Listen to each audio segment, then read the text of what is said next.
Hey, yo, everybody. How's it going? Let me know if the music's too loud again. I checked the VOD from last stream and it was like insufferably loud. And I don't know how you guys weren't just like complaining the entire time. So thanks for that. But also, you can yell at me if the music's is too loud and it's like distractingly loud. How else are you going to hear the sultry sound of my voice? Am I right?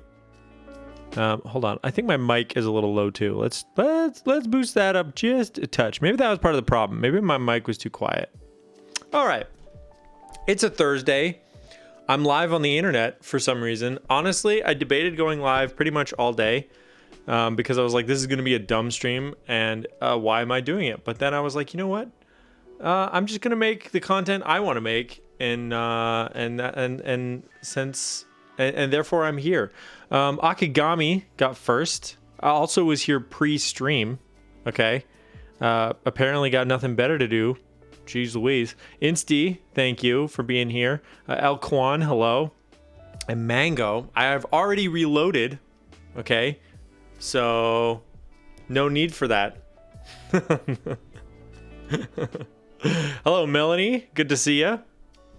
Hope you're doing well. Oh. I'm going to text my wife right now. I keep forgetting to do that, Melanie. Don't let me forget. Yo, Brian. Hello. How are you doing? You know that sometimes in life you just got to do things while they're on the brain, right? Whether or not you're live on the internet, you just got to do stuff. Hey, before I forget,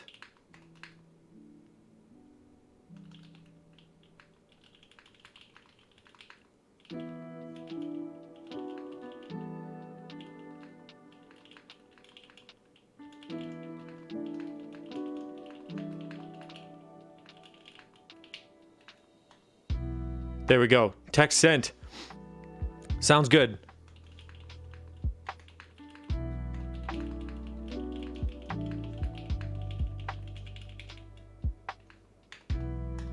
Okay. How's everybody doing? It's it's like Thursday is a weird day, because like you're starting to be like, okay, we're getting there. This week is getting there. Things are happening, things are moving. My beard is almost back.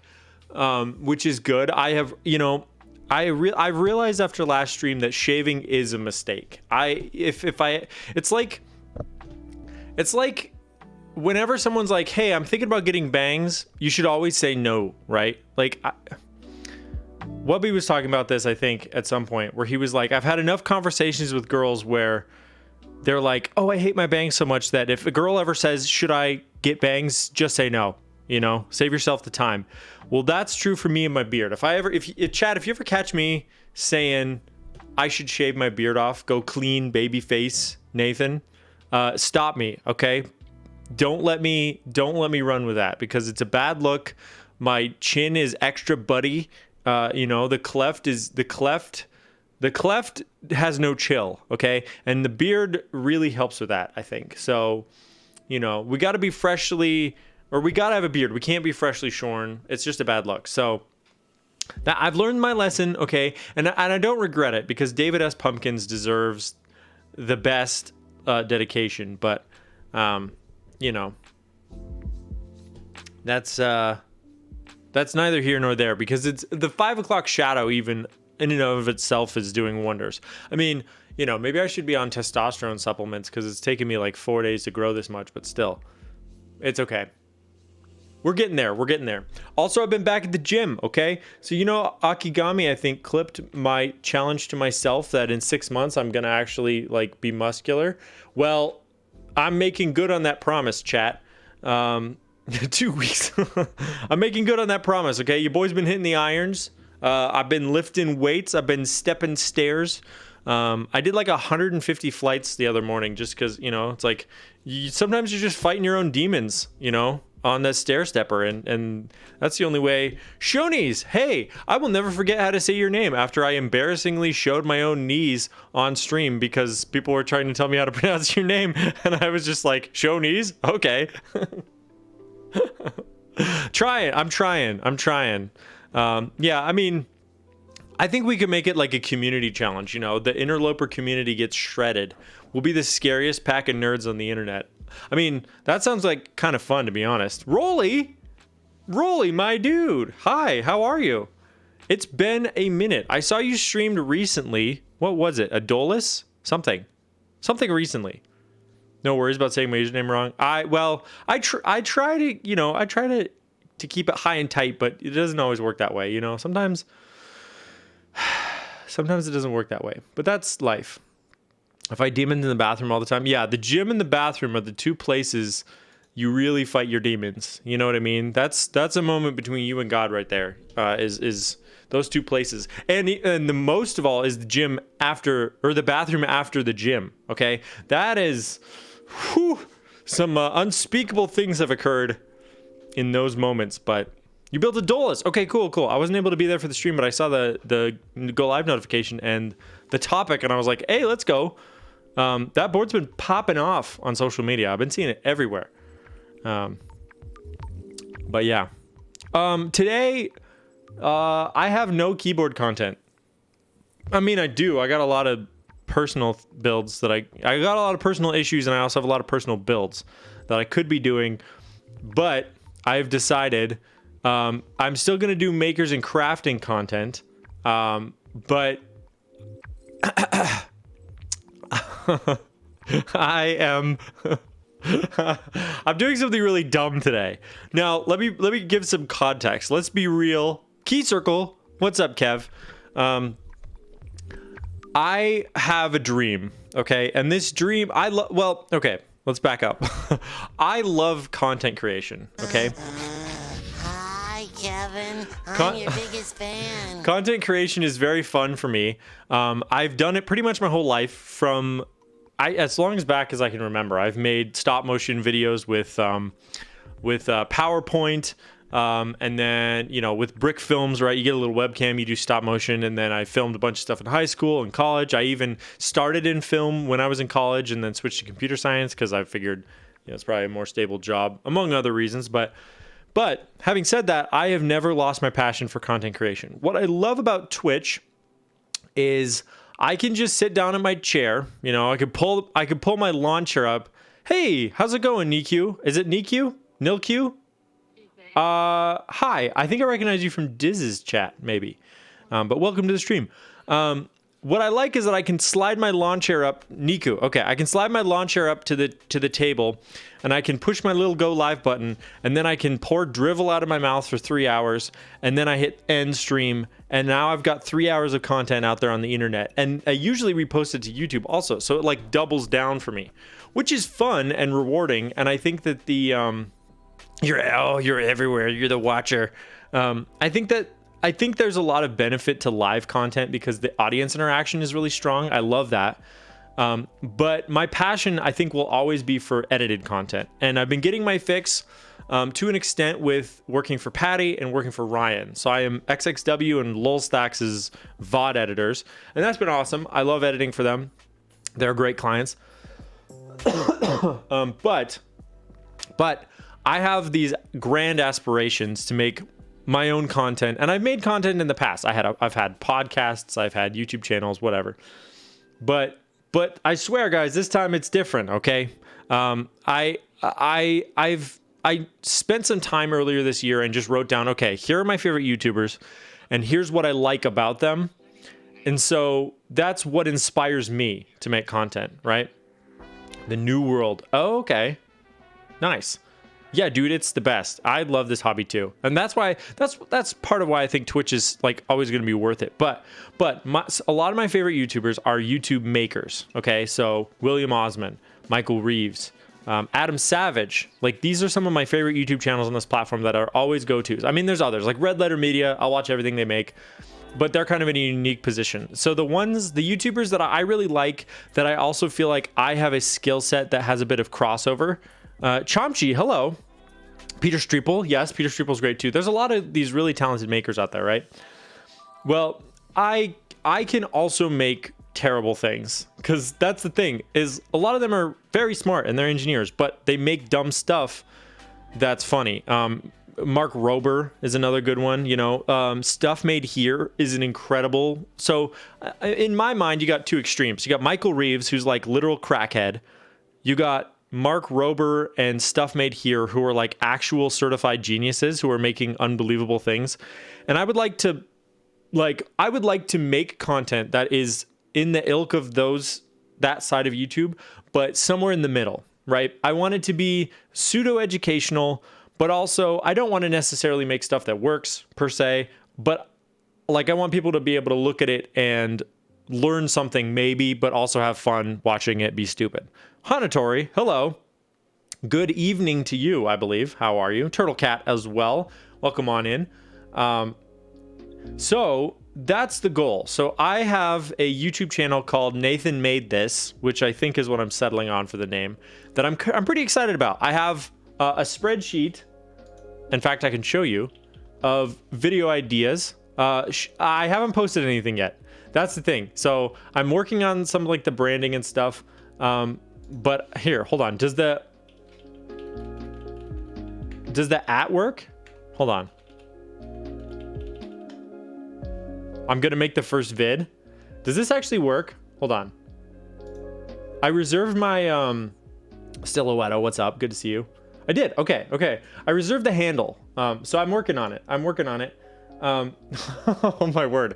I'm seeding my YouTube channel. Oh, but the evil plan is working. I'm seeding the YouTube channel with all these viewers who are going to watch my uploads.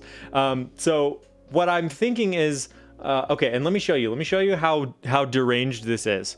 Content and branding can follow. Take our subs. So, okay, every time I come up with an idea for a dumb invention over the last like 4 years, I've written it down, and I finally consolidated it into this one giant spreadsheet where I have 46 video ideas right now that I have organized based on how dumb or smart they are. So please if I may draw your attention to this spreadsheet. I think this one is not actually going to happen. So, but here is my list of ideas. Okay, there's a lot of them here. These are the ones with this orange tag. These are ones where I've already purchased parts. Okay, these are ones that I've started writing a script or it's in pre-production. These are ones that I've started filming. All right. Now this first one, I don't think I'm gonna post. I made the local science, like Children's Science Center, hired me to make an art installation, which I did. And I filmed the build process, but it just was like, there wasn't enough, I think, for a video there. I went in and I started cutting through some stuff and I was like, you know, I did this on commission, so the premise wasn't stupid. The premise was we want like an Aurora Borealis art installation hanging up in the ceiling. And I thought, that sounds great. I love my local science center. They're awesome and they do good work. So I did it for them. Shinbur. Hey, my dude. Thank you for the 5 gifties. I appreciate you. I was worried that would happen. I appreciate you, Shinbur. I hope that Space 65 is treating you well.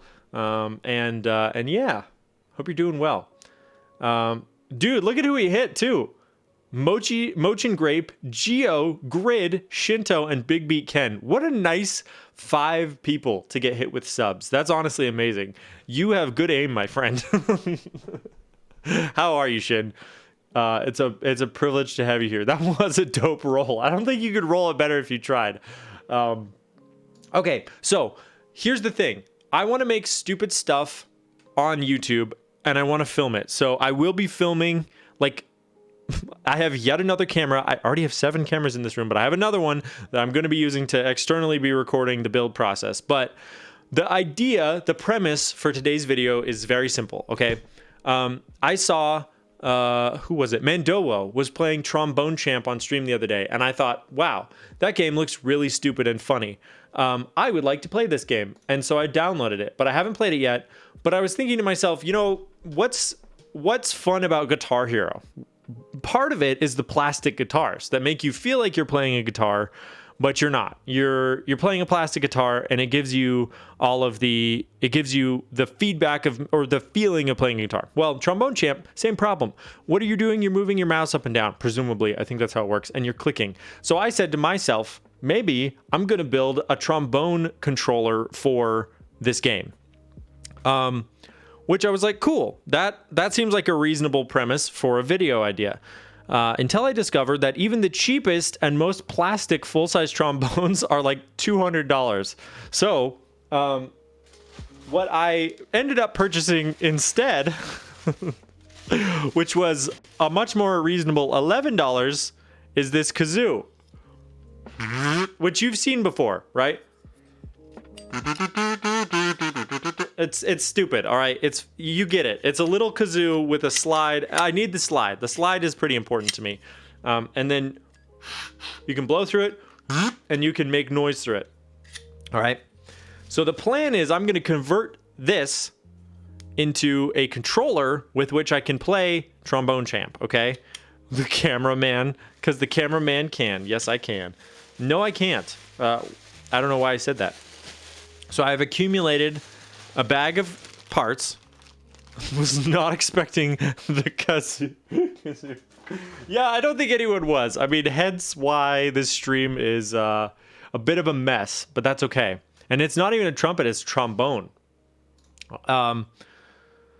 So, with all that said, I think, let me close some stuff too.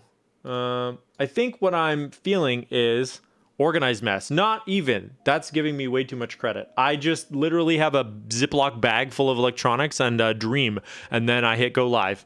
But really, what more could you ask for in life? So, what I think I'd like to do for tonight's stream is I have not played Trombone Champ yet, and I think a critical component of this is going to be like understanding the game, right? As far as I am aware, you just move the mouse up and down to select the pitch, and then you click to play the note. However, I think that I need to verify that before I actually build a controller for it. Plus, I think it'd be fun to play. You know, we can kind of try it out, see how we feel, see how if it's feeling, you know, how it sits with us, if our jimmies get rustled, as they say, and then we can go from there. Then I can actually attempt to. I don't think I'll get the whole. I mean, there's no way I'm going to get this whole thing done because there's a lot, right? There's testing out all the components to see if they're actually going to work for the build.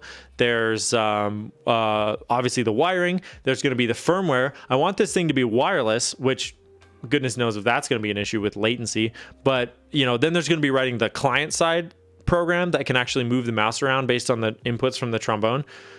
It's a whole thing, but I'm excited about it. This might be like a multi-part series. But at the end of the day, I'm hoping to get a YouTube video out of it. So the format I think is that I'm just going to film myself building it. I might even use clips from stream. I don't know. In fact, maybe I could record on this top camera while I'm building. That would be pretty easy. But I'm going to build it, and then separately, I'm going to film an intro kind of voiceover whole thing for it. Is the idea, but at least I'll also have this VOD if I want to get audio clips, and my VODs do have separated audio. So, anyways, let's. I haven't even launched Trombone Champ, so let's bring it up. All right, version 1.08 is live as of October 30th, so we're getting the latest and greatest. Now, can you guys hear it? Let me know if you can hear it. Also, I will show it to you in a moment. I need to move it over to another monitor because it's currently over my main monitor. Start new game. Give me two options. Yes, I'm sure. Can you hear this? What is my favorite alcoholic beverage? Whiskey, without a doubt. Scotch. I love Scotch. Also, Irish whiskey. Really good. I'm going to skip this. Insty. Wait, who added that command? All right, settings. Settings. Okay.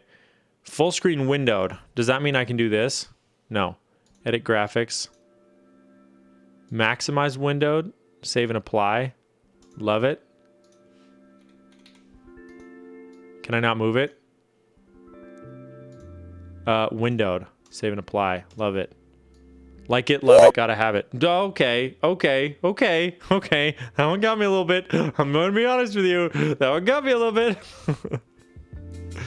Okay. All right. So let me add. You guys gotta be careful. I'm feeling kind of fragile today. Let me add the audio to the appropriate routing channel. So I think what I want is I want this in voice meter aux. Trombone Champ, voice meter, aux input. Ooh, that's loud.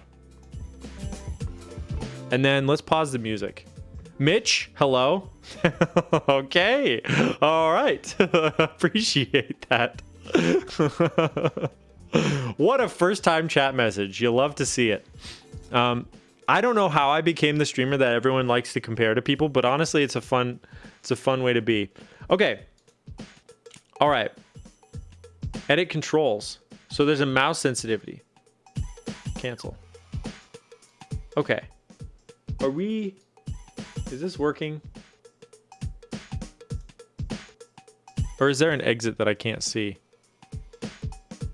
Let's change this to like 1080p for a minute.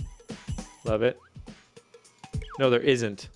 I wasn't missing anything. Oh, there's a literal back button that I can't see. Okay. You guys deserve to see what's going on here. Okay, so 1440p, love it. Like it, love it, gotta have it. Okay. Can you hear, is this loud enough for you? Because I can also adjust that, you know? It's simple, it's as simple as this. We'll go with -10. Hey, and my voice actually compresses it too. That's kind of nice. There we go. Lower? You want it lower? Because this is an audio game, so you do want to be able to hear it, you know? All right. So, free improv, baboon. What are all of these options? Oh, no. Yeah. Let's just play. That seems like a logical place to start. Choose my tromboner. What a name. I want to play trombone. Oh boy. This guy kind of looks like me. All right. Yo, Appa, hello. Appa washing dishes. Classic Appa. Well, I am going to play the trombone, so... hold on. Let me actually change my category because I am certainly not... I'm certainly not making nor crafting at the moment, am I? Okay. But first, let's start with a warm-up. Okay. Tiers high. Wow, this is quite a graph over here. But, okay. Here we go. I'm also kind of looking through this mic arm right now, and it's kind of annoying. Can I move the mic over here? Okay, move the mouse forward and back to move the slide. Line up the dot with the note lines. Okay, so we're going left to right. Warthog, hello. Joined at the right time. Well, press the left mouse button or any letter. Any letter, really. Here's a dog. Thank you, sir. Thank you for the glizzy. I appreciate it. If you play well, you build combos. Nice, like Guitar Hero. Watch the breath meter. If you hold a note for too long, you run out of breath. Well, I do like that because we're going to have an analog to real life once I build a controller for this, okay? Have fun and enjoy the beautiful succulent music. A succulent Chinese meal. All right. So left and right and click. Okay?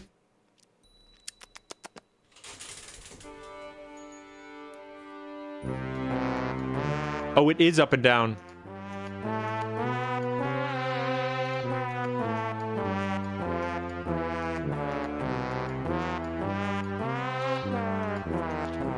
Dude, it really do be playing the stinkers though.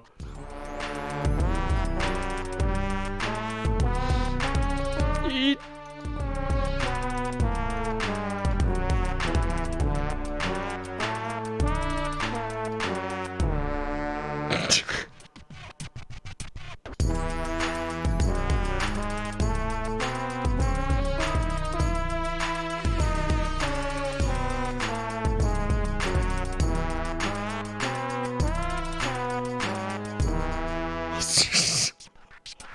Okay. It doesn't stop. This is the longest song in the world.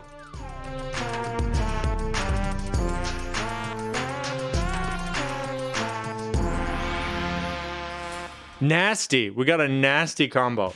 It looks so awkward to play on the keyboard and mouse. That's what I'm saying. Are you going to be using some sort of proximity sensor? We will get to that. We will get to that. Okay. One thing that I'm finding right off the bat is that it's inverted. So you move the mouse up and it goes down and vice versa. And I ain't get down like that. So let's go into the settings and correct this egregious mistake.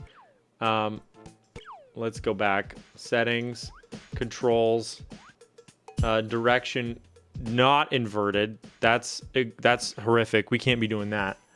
All right. So play.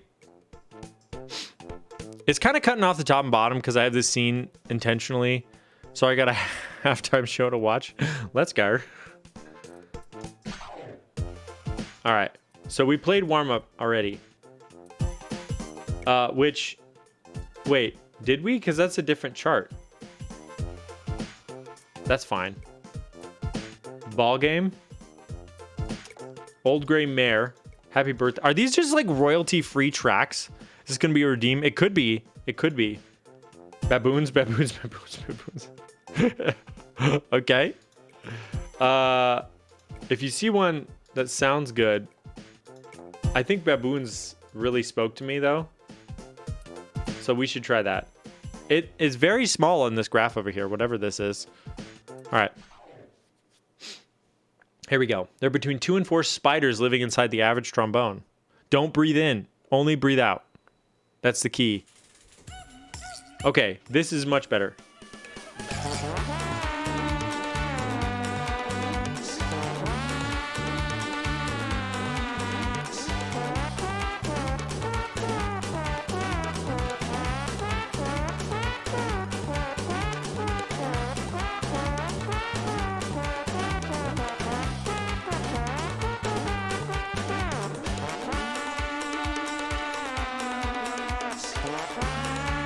Oh, I get... It sounds like he's saying baboons.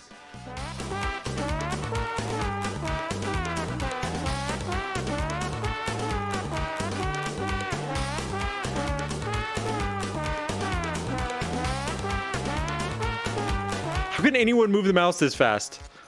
Oh, there was a baboon there. Oh, we're so blessed. Look at all these baboons. Our cup runneth over. Oh, it's almost a jump scare though.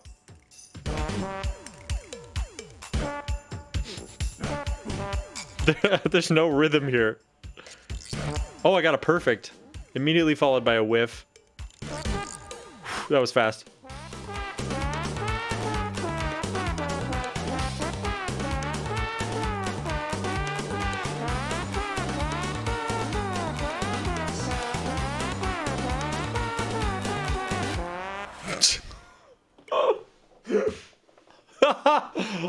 Okay. Hey, that's a passing grade, ladies and gentlemen. A song I would expect to see in a Donkey Kong game? I mean, it could be. That might be what it's from. I'm not cultured enough to know. Now, here's one thing. Oh, is there a graph? Oh. As you can see, with this extraordinary amount of data, I played very poorly. I think that's what this means. I'm not a doctor, so I can't read these charts fully, but I'm pretty sure that's what that means. All right. So one thing I did notice is that on the main menu, there is like a free play. So that is actually probably going to be very helpful for testing purposes because I think I can just do whatever I want. Like, I think there's straight up, it's just... And the other funny thing about this game is that unlike Guitar Hero, where if you miss a note, it's just this like chunk chunk sound. If you miss a note in this, it still plays. So it's kind of a one-to-one between your input and the game's output, which I find to be pretty funny. Because...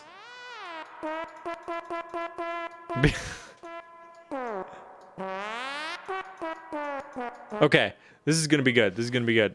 Because like... It'll almost be like you are playing the trombone, okay? That's I think going to be the magic of this whole activity. Also, Punkshoe, what's up? Good to see you. Hey, I heard you were looking for laser cutting. I can't guarantee that I'm good at laser cutting, but I can try it. I can certainly try it if it's like small batch.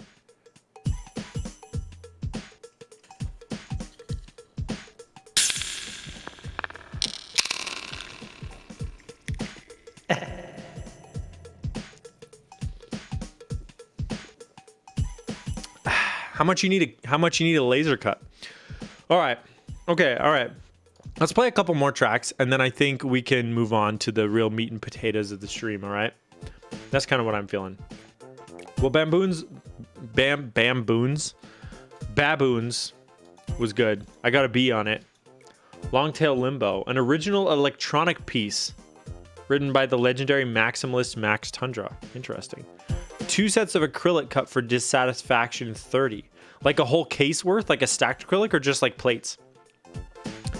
All right, let's try this. This is electronic music released in 2020. Yeah, stacked. Okay, I've never done a full board's worth of stuff, but I can certainly try. All right, here we go.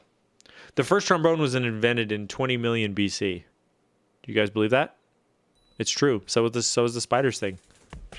Oh boy.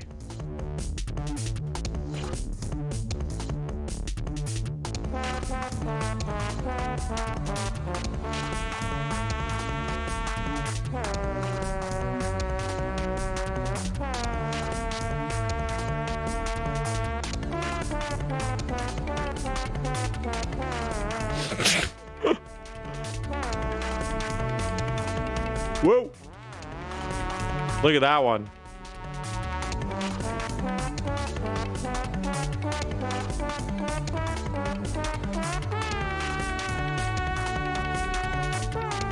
Ooh, I freaking nailed that one. Max would be proud. Give it some vibrato. Ooh, it's got a little rumble on that one.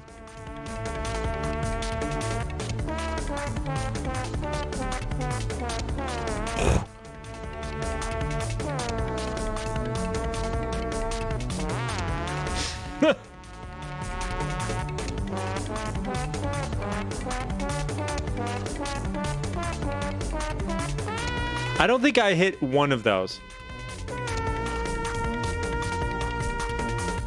This can't possibly be in key either.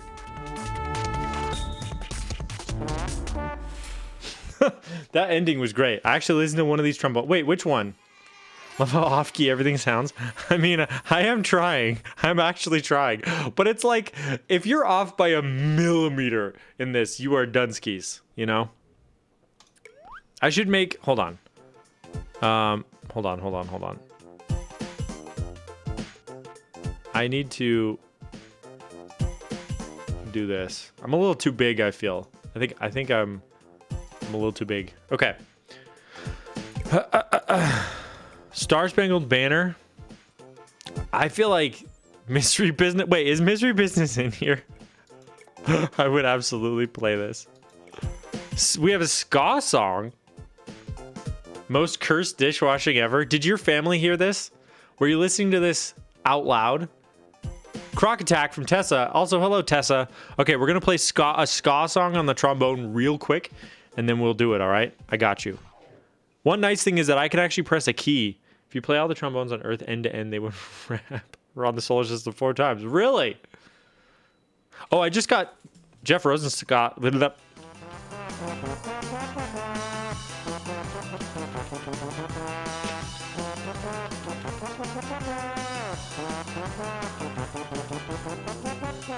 I've missed every note.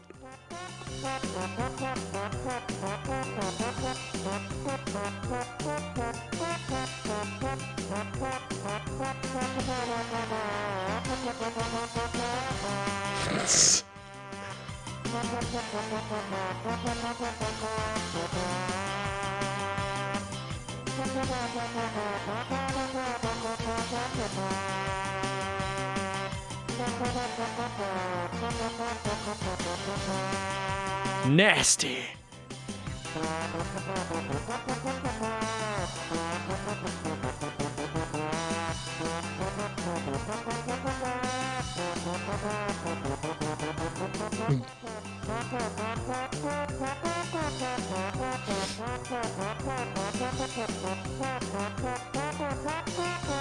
Eat.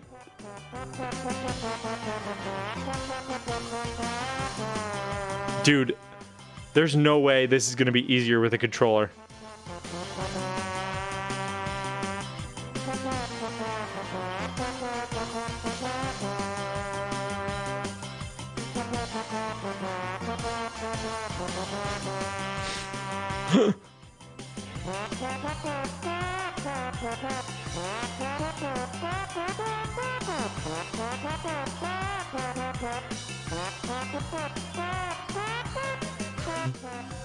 Oh, this is so long. When will this song end? My wrist is giving out.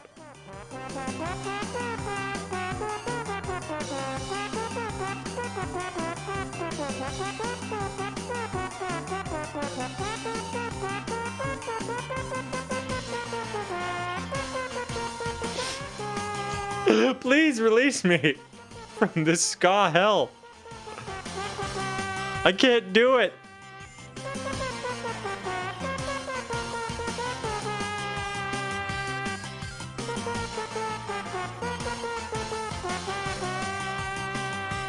Oh, there's more.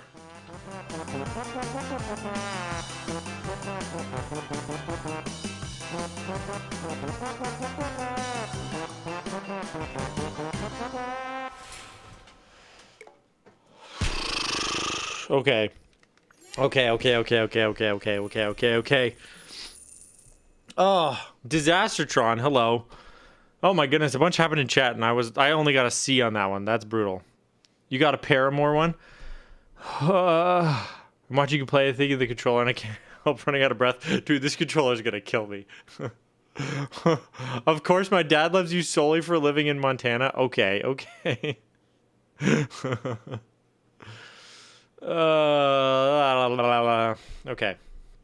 Is this dumb Osu? That's actually exactly what it is, Diz. That is what it is. All right. Sounds like a ska song, kind of. Yeah, kind of. It said nasty at the end. I got a lot of nasties in this game, but I haven't gotten a lot of, like, well-dones, you know? We got a YouTube video, though. We can pull that up.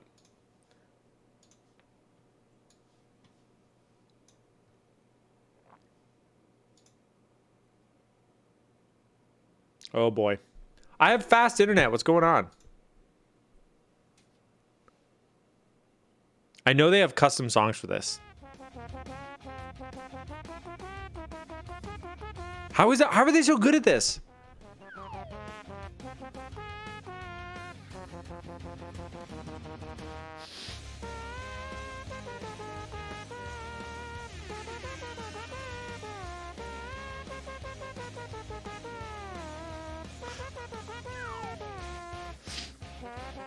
Oh my word. This is ridiculous.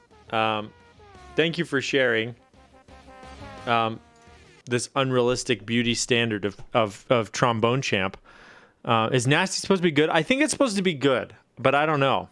Hello, Elvin. It's good to see you. We have a croc attack, though, ladies and gentlemen. All right. And I am here to oblige. So, without making much further ado, but I always make some, you know? This is probably out of focus. It absolutely is. All right, Tessa said 4, right? 3. You think he's going to bite me in 3? Tessa? That's not possible. This crocodile cannot bite me, okay? I am the dominant species. I am the apex predator.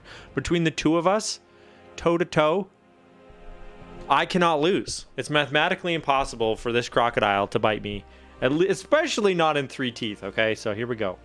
1. That's so confident I am. Just sticking him down. Boom. 3. Okay, so, okay, so 4, right? But that's not 3. Let's be real. 4 is not 3. All right. I think we still came out on top on that one. I will take your channel points.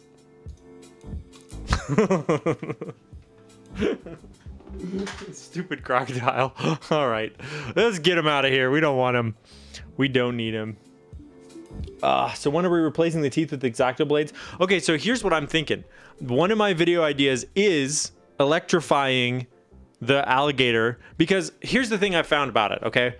It mechanically selects the tooth at random when you open the mouth.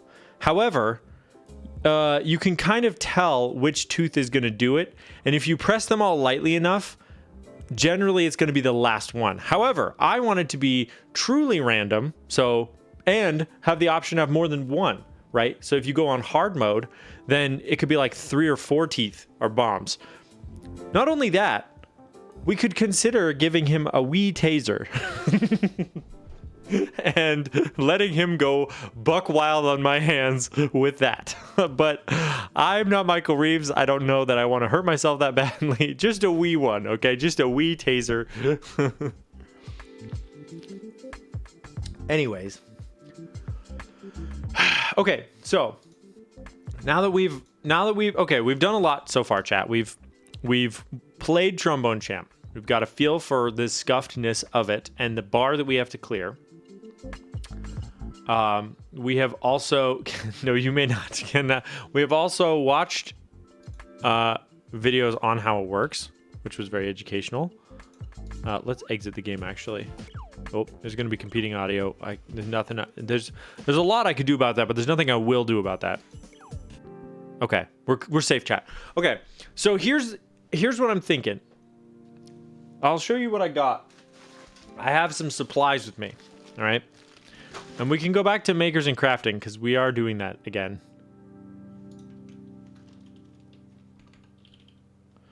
All right, so what I have before you today is the aforementioned trombone, right? The trombone kazoo hybrid. You know, nobody stopped to ask if they should. They only wanted to ask if they could, or something like that. And thus this trombone was born. In addition, we need some sensors, right? Because on its own, this is useless. This is just a piece of cheap aluminum that I got on Amazon for $11. And it is not funny, nor is it content, nor does it work. So to accomplish this, I have a few tools at my disposal. All right. We have, why do I still have this? We have, okay. So the two parameters we need to account for are the movement of the mouse up and down to select the pitch, and then the clicking of the mouse and holding thereof to play the note. So we want to translate the slide into the movement, obviously. This is baby talk. You guys know exactly where this is going. And then we need to translate the blowing of the trombone itself into a mouse click. But in order to do that, we need to... that is a good clip. If you want to see a demo of this instrument, that clip will show you. In order to actually transfer these inputs to the PC, we need to first measure them. So my stupid head said, how about we measure the sliding of the trombone with an ultrasonic sensor? Now, realistically, my coworker, who's much smarter than I am, told me today, I said I was planning to do this, and he was like, oh, are you just using like a linear potentiometer? And I was like, no, because I forgot that was a thing. So instead, I have an ultrasonic sensor. So my plan is to mount this sensor. Now, chat, let me show you this. This is pretty cool, all right? This is the educational... I am Miss Frizzle, all right? And we're going to shrink the bus down, and we're all going to take a look at this together. So come along, class. Let us take a peek at this. So this is an ultrasonic sensor. If you've ever built or purchased like a starter electronics kit, you've maybe seen one of these, but really it's just a little bat. It's a echolocation. It puts out audio, and then it listens for that audio, and it determines time of flight. So like how long it took for the audio to get from the speaker to the microphone after reflecting off of something, right? So that will determine the distance. Now, in addition to that, I also have acquired, I'd be curious how we calibrate that. Me too. I have an infrared version. So this is the same thing, but it uses light. So it has a blaster and a receiver. So it's sending out light, and I don't know which is which, but one of these is sending out light. The other one is looking for light, and it's doing it at a specific frequency, and it's calculating the time of flight for that light. So I think either of these should be able to work. But the plan is going to be to mount that here. Miss Frizzle is mayonnaise an instrument. That might be the best Twitch chat message I've ever received in my entire life, and I thank you for that, Turtle Cat. I'm going to mount this sensor, one or the other, onto the front of the slide, and it's going to be looking here at this circular part of the bowl. I don't know what you call this, the horn, right? And so theoretically, as I slide this slide, the distance is changing. Now, at what speed can it detect this change, and at what resolution to determine? Because this is all the motion that we have from here to here, which is not much to translate to the entire height of my PC screen, which is a little bit concerning. I hadn't thought about that until now, but I also don't know how quickly it will respond if I move this. But that's the plan, all right? And I'm sticking with it for now. Looks a little rough. Trombones might need some. Dude, we can put Crytox on this. It is pretty sticky, actually. That's not a bad call. We could put 105 on this thing and get it sliding like a dream. Because yeah, it is a little sticky. You can even see like some of the paint is on the slide part. This is clearly the highest quality that $11 can buy you.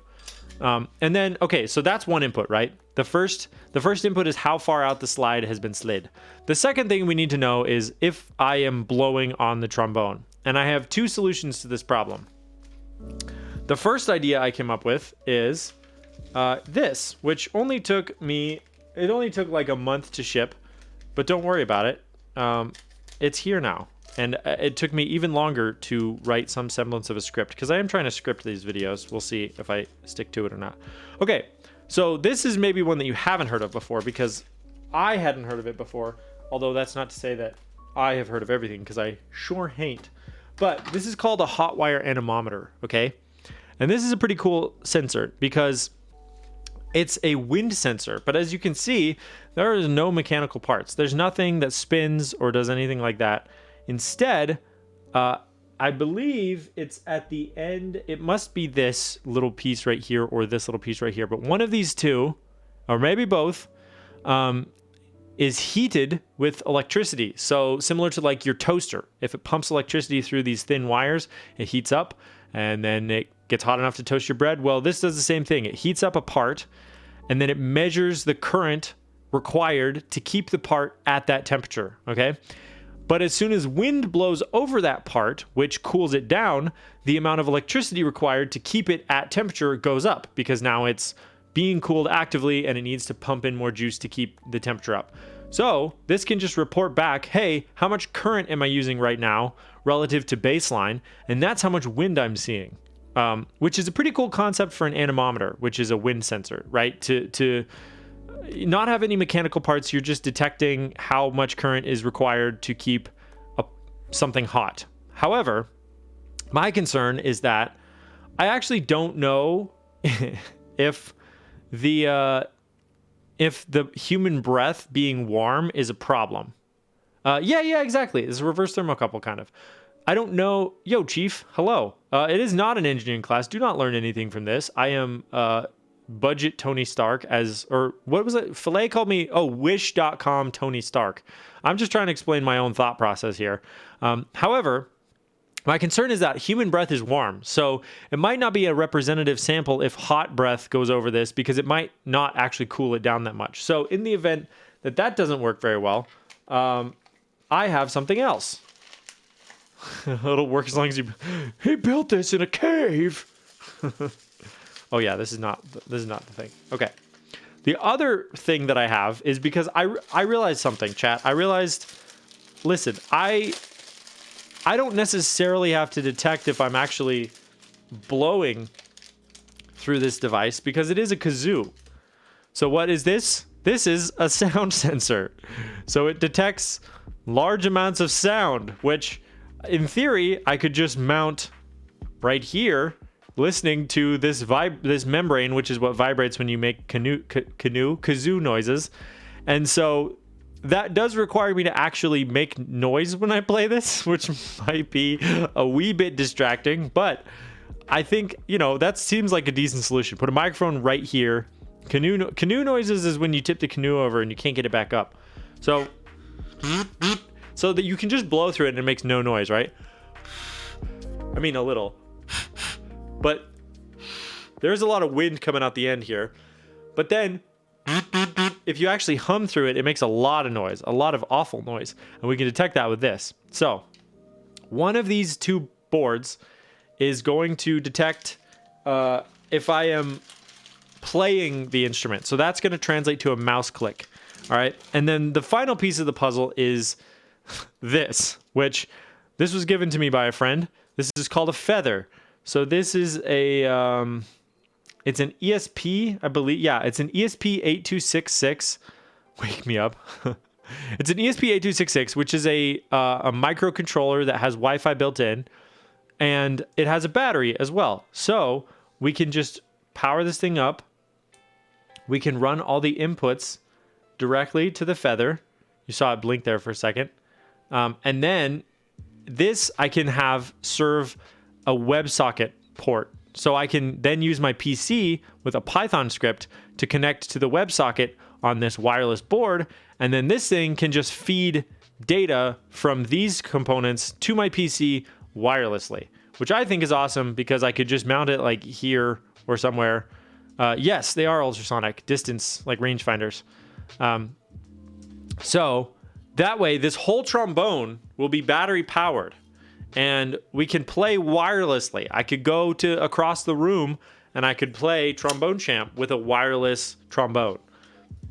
Will it look atrocious to mount all of these electronics to the trombone? Of course it will. But aesthetics was not exactly what I was considering when I designed this product. But when I pitch it on Shark Tank, I guess I will have to improve that. Can I donate a real... Yeah, actually, like, no joke. If you want to send me a real trombone, you absolutely can. I just didn't want to pay $200 for, like, an entry-level trombone. I wanted to pay $11 for this one. Diz, it's funny you asked that because okay, spoiler alert. I have another video, which is, can I get gold in competitive Overwatch playing Roadhog with a honey-baked ham? And yes, it is as stupid as it sounds, but I am going to attempt. I did play as Soldier 76 with bananas, but I think Roadhog with a honey-baked ham is funnier, so that is the goal. The answer, no, you can't. Yeah, I think that's going to be the case, but I actually have most of the circuitry built and programmed already to be able to do that, which is so stupid. Why are you wasting a ham like that? Listen, I'm gonna definitely try to eat it at the end. I think I'm not gonna let it go to waste. Hard bronze 5. Can I get out of bronze 5 playing Roadhog with a honey baked ham? That is the question. Fun fact: I've never made it out of gold with a mouse and keyboard, so I would be shocked and embarrassed if I got out of gold with a honey baked ham. But ain't that just the way? What if you made it a rum ham instead? You know, rum ham might actually help with conductivity now that you say that. We might have to convert to a rum ham and just stay away from dinghies, you know? So here are the electronics in question, as well as this. I think that's it. Oh, there are extra wires that came with some of these, which is lovely. I love to see it. Oh, there's also this laser cut mounting bracket. Would you look at that? Ain't that just the way? Avoid New Jersey, you'll be fine. Sitting on the beach with all the needles. So this is actually very helpful. I might be able to... Why wasting good ham? I might be able to just do that and then mount this guy upside down. Is that how it goes? Yeah, I guess. Maybe I'll just zip tie this on here. Zip ties seem like the best way to do this. Nice. Genius. Okay. Well, all right. In fact, let me make it, at the risk of being pedantic. Oh, I also have a bunch of wires that I grabbed out of my garage, mostly Cat 5 odds and ends, as well as a breadboard because we're probably going to need that. But at the risk of being pedantic, let me draw out the plan for you guys, okay? I think that could be helpful. Okay. All right, everybody. How big is my brush size? The plan. Okay? Just so we're clear. All right. So here's the trombone. This looks exactly like a trombone. And then has a little mouthpiece and the kazoo part. there. Of course, y'all can see that. Then we have the round part here, like this. Okay, and that kind of goes like that, I guess. No, it's round back here too. Obviously, this is a trombone. I don't think anyone could question that. All right, here's the here's the eyeball that all trombones have, okay? So what we're going to do is we're going to mount the ultrasonic sensor here, the one that looks like a pair of eyes, right? And then that's going to measure the distance as this extends based on this. All right? Like that. Make sense? Okay. Oh, no. And then we're going to mount a microphone like this here. And that is going to measure, Zezio, hello. That is going to measure my, here's my lips, okay? Look at how pursed they are. As they blow into the end of the trombone. Can you see it? There's my nose. There's my chin. Both butt cheeks of my chin. Okay? Here's my round glasses that everybody loves. All right? All right, and now here's my hair. Okay? See? Look at that jawline. Okay. You just paid $1,000 for an Iron 180 Mictlan edition? Oh, wow. When you said you won a raffle this morning, I didn't realize that it was like to pay for it. Yeah, okay, so here's me, obviously, if you can't tell.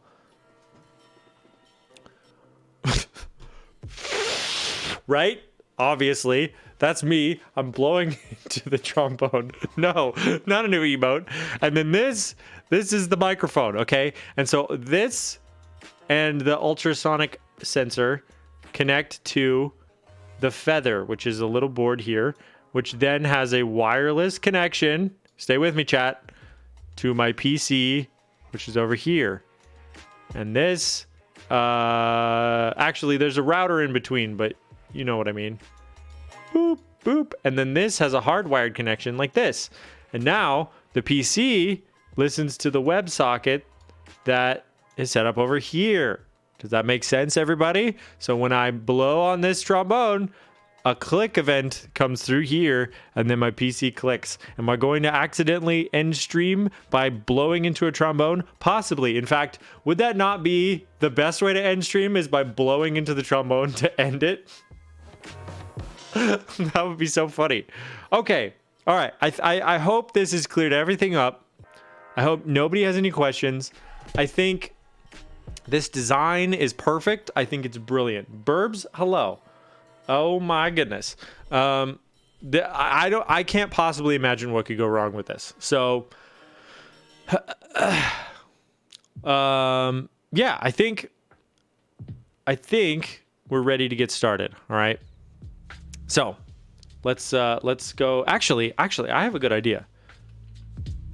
We can start this project from scratch with me green screened in like this. So let's just do, let's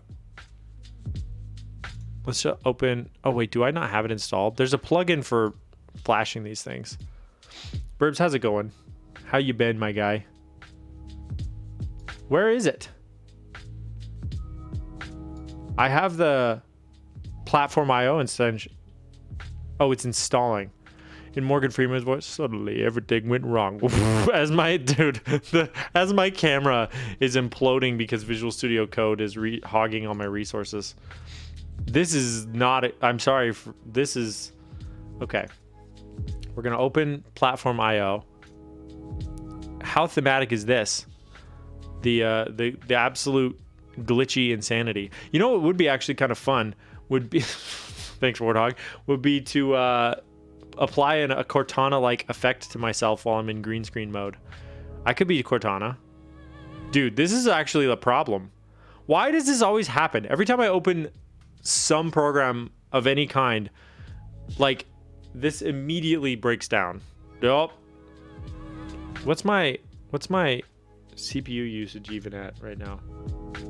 I can't even move my mouse. That's how bad this is. Oh, okay. So we're pinning the PC CPU for some reason. I got a 9900K in here that is pegged at 4.5 gigahertz across all cores. What on earth is using up all my CPU? Time to take this on a road trip? No. Put the phone down. OBS, kind of. Everything? My PC search program? I think it's time to end this, man. I can't even move my mouse over. Can you hear me? I feel like I'm like in the molasses swamp of Candyland. I can't do it. Come on, mouse. Come on. Get us there. Oh, now it's super delayed. Oh, it's just swinging. I moved it a little bit. End. Put him down. He's a bad dog. Okay. Okay. All right. I think we're saved now. We did it, everybody. All right. So what we're going to do is we're going to go into Platform IO, which if you've never used Platform IO before, but you do like Arduino code, stop using the Arduino IDE. Trust me, this one's way better. All right.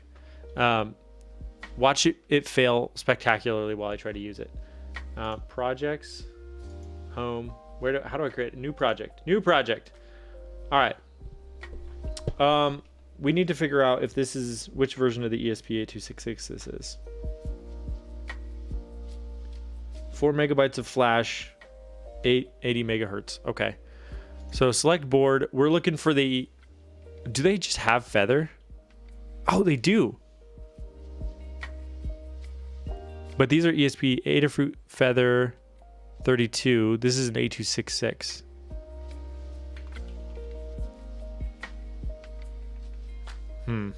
Right? Yeah, it is. ESP8266. Okay, so there's a bunch of these. Let's see if they have the Feather. They do not. And I actually don't know which one this would be then. This is probably the worst content. Can I just say, for those of you who are here right now, what are you doing? Why are you here? Adafruit, feather. Too late, already in the truck. Hey now. That's Nordic. These are ESP, but they're the wrong ESP chip. We're looking for 8266. All right, whatever. ESP8266, and then we'll just pick one of these. Generic ESP8266 12E, sure, why not? Or is this? No, this is the Huzzah. Hey, nailed it. We found it. Well, thank you, Melanie. I appreciate it. Framework. Sure, we can go with Arduino. Default location. And then this is going to be Trombone Controller. All right. Cool. So it's making us a project. The next thing we got to do is we got to get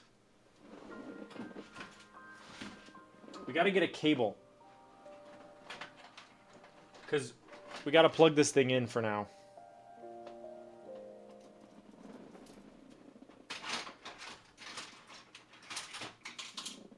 Which, not to fear, I do have one.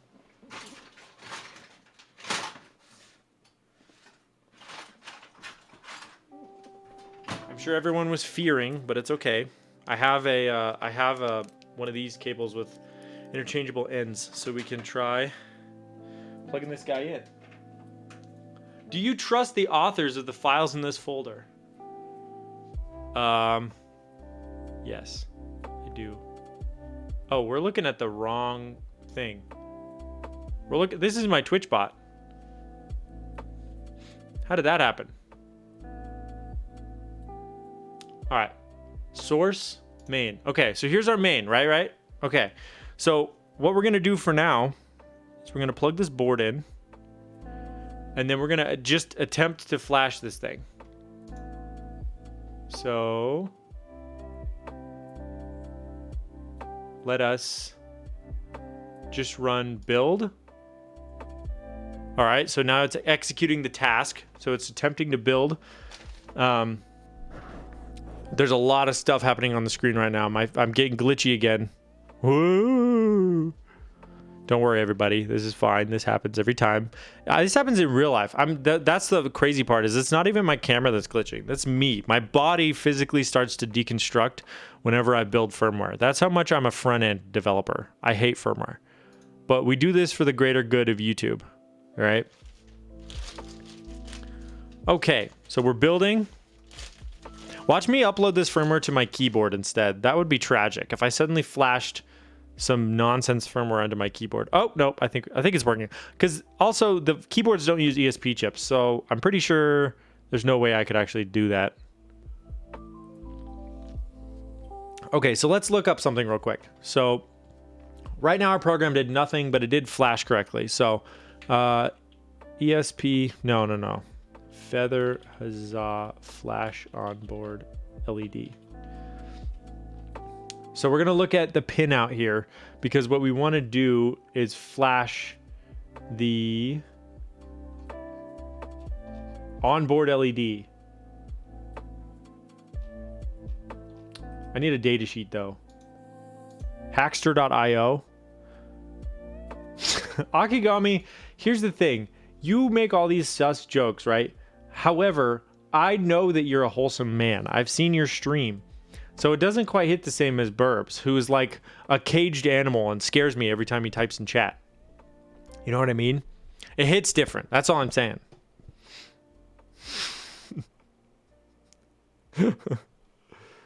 All right, so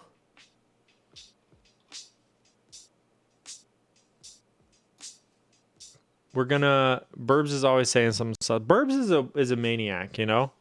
Burbs can. He can make Geo blush. All right, so we're gonna set. I'm just copying some code here. So what I want to do is flash the onboard LED. Like 70% wholesome with 30% sus.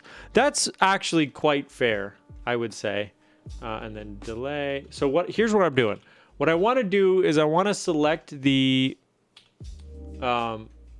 pin that is connected to the onboard LED, right? So I think pins 0 and 2 both have the onboard LED. Let's try building this. I'm gonna get glitchy again. Don't worry, guys. So there are 2 LEDs on board this board. Normally what you would do is you would wire up an LED and then you'd connect it to a specific pin, and then you'd write. See this digital write command here? It's saying, I want you to toggle. So digital is just ones and zeros, right? It's either on or it's off. So it's like, I want you to turn on the high or turn, I'm addressing pin 0, drive it high. So turn it on and then wait 1,000 milliseconds. So 1 second. And now I'm addressing the same pin, turn it off. Oh, baby. Oh, baby. Look at this. Folks. I need Montana meat to make Sarn and pink. We got lots of meat here. Okay, so that is working. As you can see, there are 2 onboard LEDs, and they are both blinking. So listen, if you've ever written firmware or code like this before, I need you to understand how unbelievable it is that on my first try and within like 5 minutes, I got a project built and uploaded to the board that works while live, okay? I just need someone to appreciate that, because I cannot believe that this just happened and we didn't just like dink around for 30 minutes trying to get this thing to work, because it's freaking working, folks. This gives me tremendous confidence in this project, okay? I am feeling big brain time and that we are actually going to get this done, okay? So here's my engineering thought process, okay? So the next thing that we're going to want to do, now that we have the project built, now that we have the project uploaded to the board, we need to test the components in isolation, right? It'd be stupid to throw everything together all at once and say, okay, good to go, let's try it. You got to test things individually. So we need to make sure that this ultrasonic sensor works and we can get a reading out of it. I would like to test this hot wire anemometer, but realistically, I think we're going to be using the microphone instead. but we can test both. We can try them out. And yeah, I think what we need is data sheets. We need to hook them up. We need to write sample code that can print to the terminal to tell us what we're going to see. And honestly, once we can get good input from those devices, like it's just tuning at that point. It's like determining the range of distance for the slide and the volume threshold for the microphone. So then it's like hardware firmware is done. Then we just have to write software firmware, which is a really like three head way of describing that. But basically the code that interacts with the hardware versus the code that interacts with the software. Whatever. We got to make a WebSocket. Okay. We can do that. So I think we're going to start with the ultrasonic sensor, right? The little pair of googly eyes needs to be tested to make sure that it can see correctly. All right. So here's what we're going to do. We're going to look up this part number, HC-SR04. See if we can find a data sheet. HC-SR04. I'm Googling this off screen. Ultrasonic distance sensor from SparkFun. Now, SparkFun is fantastic because they sell the stuff, but they also give you all the data sheets. Okay. So this is the actual product we're looking at here. What I'm trying to do is I'm trying to wire this thing up to the little PCB that we just got working, and we're going to try to read some data off of it, specifically distance measurements. All right. So let's find some data sheets. Documents. We love it. Data sheet. Ooh. Example tutorial. Ooh. GitHub. Ooh. Dude, GitHub. Are you serious? They have code in here? Guys, you know what this means? This means that they did the work for me. Let's look at this. INO files. That's an Arduino file. Okay. Trigger pin and echo pin 7 and 8. Oh, wow. You got to write those separately, huh? Okay. So you set the pin mode trigger pin to output and you drive it low. Then echo pin is input. Very nice. Then you begin your... Yo, what's up, Eka? We are doing something very dumb today. We are attempting to build a controller for Trombone Champ, the acclaimed video game that's kind of like Guitar Hero. Okay, so... Frankly, I think we should just copy paste this. This is software engineering in a nutshell, folks. You see what I'm doing right here? We're just gonna take this, right? Look at that. Bang. All right. So that means pins 7 and 8 are gonna be what we want, right? Which pins are those? Well, I guess the other thing we got to learn is what is the pinout of the feather huzzah? Could you have come up with a... Okay. All right. So feather huzzah pinout. There we go. Power pins. Yes. Logic pins. RxTX. I2C pins. We're not doing I2C. GPIO. Okay. This breakout is 9, 0, 2, 4, 5, 12, 13, 15, 14, 15, 16. GPIO 0, which does not have internal pull-up. 2 is used to detect boot mode. 15 is detecting boot mode. So I think to be safe, we should probably use 4 and 5. So let's just do that. Let's change these to 4 and 5. All right. Oh, and they even have a little handy dandy notebook up here, right? Description. Oh, this is from 2016. My goodness. Connect the ultrasonic sensor to the Arduino as per the hardware connections below. So 5 volts to VCC. Okay. So we have a VCC. We're going to hook up the red wire. In fact, I'm just going to rip all these apart so they're separate. This is going to make this easier.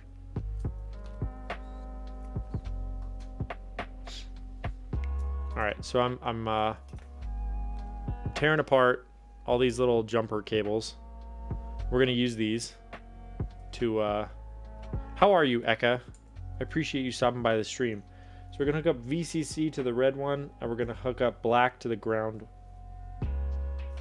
I guess gray, because we don't really have a black one. Why wouldn't you? Oh, they did include a black one separately. Hope your morning is going well.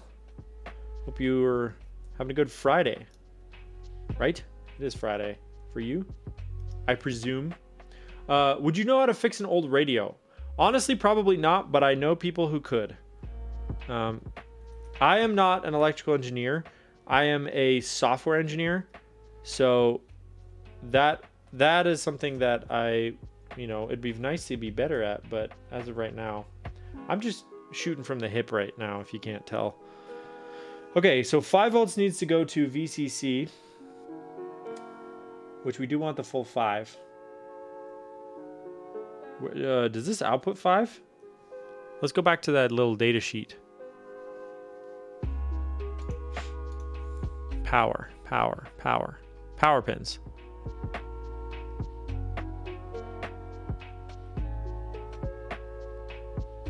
Can this not supply 5 volts?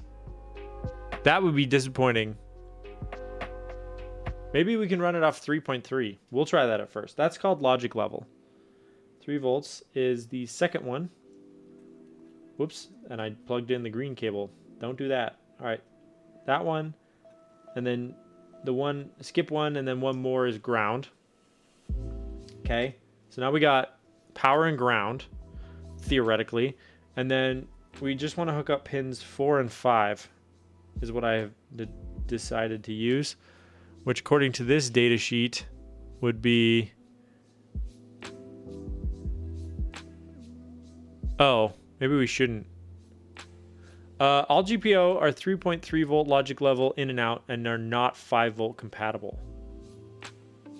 Ooh, are we gonna burn something? No, we can't, because we're not even giving this thing 5 volts.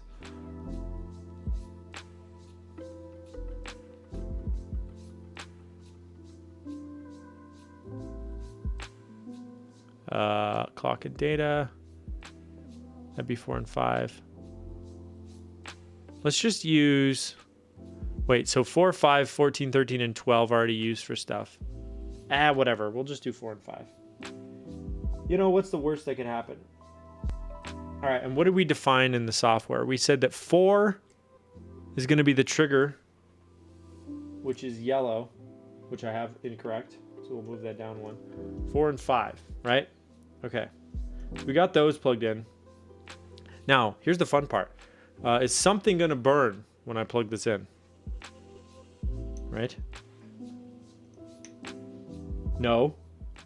And it did light up.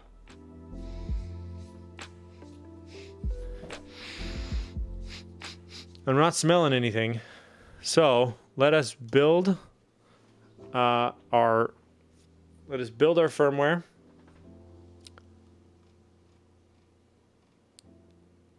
And then we can write it. Upload and monitor.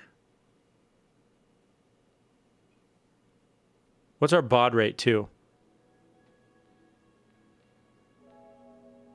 I don't even know what our baud rate is. Our baud rate is the frequency at which the clocks are synced between the host and the client, or between the, I don't know what you would call it, the host and the device.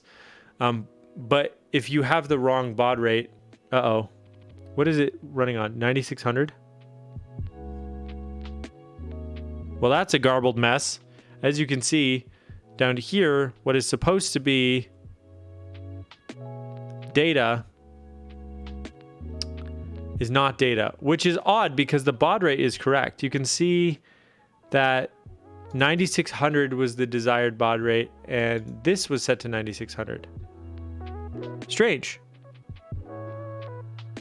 It keeps rebooting too. Soft WDT reset. Let's unplug the USB, and then let's unplug the device, and then let's plug this back in, and then re-upload and monitor. Because maybe it's not actually, maybe it's this thing being fed 5 volts instead of 3.3 that's throwing it for a loop. We had an upload error. All right, so we close this, we'll build it, and then we'll try one more time. I might need to press the reset pin. I hope I didn't kill this. I've only got 1. Okay, upload and monitor. Here we go. Don't you worry, folks. Everything's gonna be just fine. Connecting, writing. Oh, we're writing. Okay. Things are looking up. The cool thing about this board as well, I can hold it up here, is that it has all the circuitry built in to charge its own battery. So it is wireless, and you can also... Oh, it tried to write something, and it's resetting over and over. Okay. Well, I do wonder if that has to do with the pinouts not being pleasant. Like, it doesn't like them. So let's look again at our data sheet. So 14, 13, and 12 are set up to SPI. We could try that instead. We could go 13 and 14 and try flashing that. Because I do wonder if that's what is making it mad. Is that I'm like trying to flash pins that are actually resetting it. That is a slight concern of mine. Like, because I know if you write to some of these pins, it actually might reset this whole board. So I might actually be telling it to reboot. I don't know. Okay, built, upload. Here we go. All I want to see is that it prints to the terminal without saying software reset or device reset. I still don't know why it's shooting garbage characters in there, because the baud rates should match, but what do I know? Literally nothing.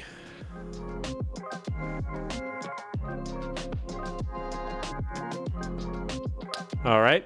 It's told me some garbage. And it's rebooting. Maybe that's not the issue. Let's look through this code that I just copied and pasted. So we're reading off the echo pin. It does... Wait, are we seeing CM being printed anywhere?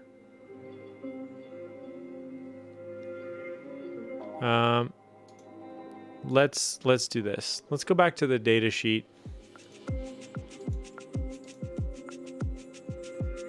This is running off an Arduino, but 9600.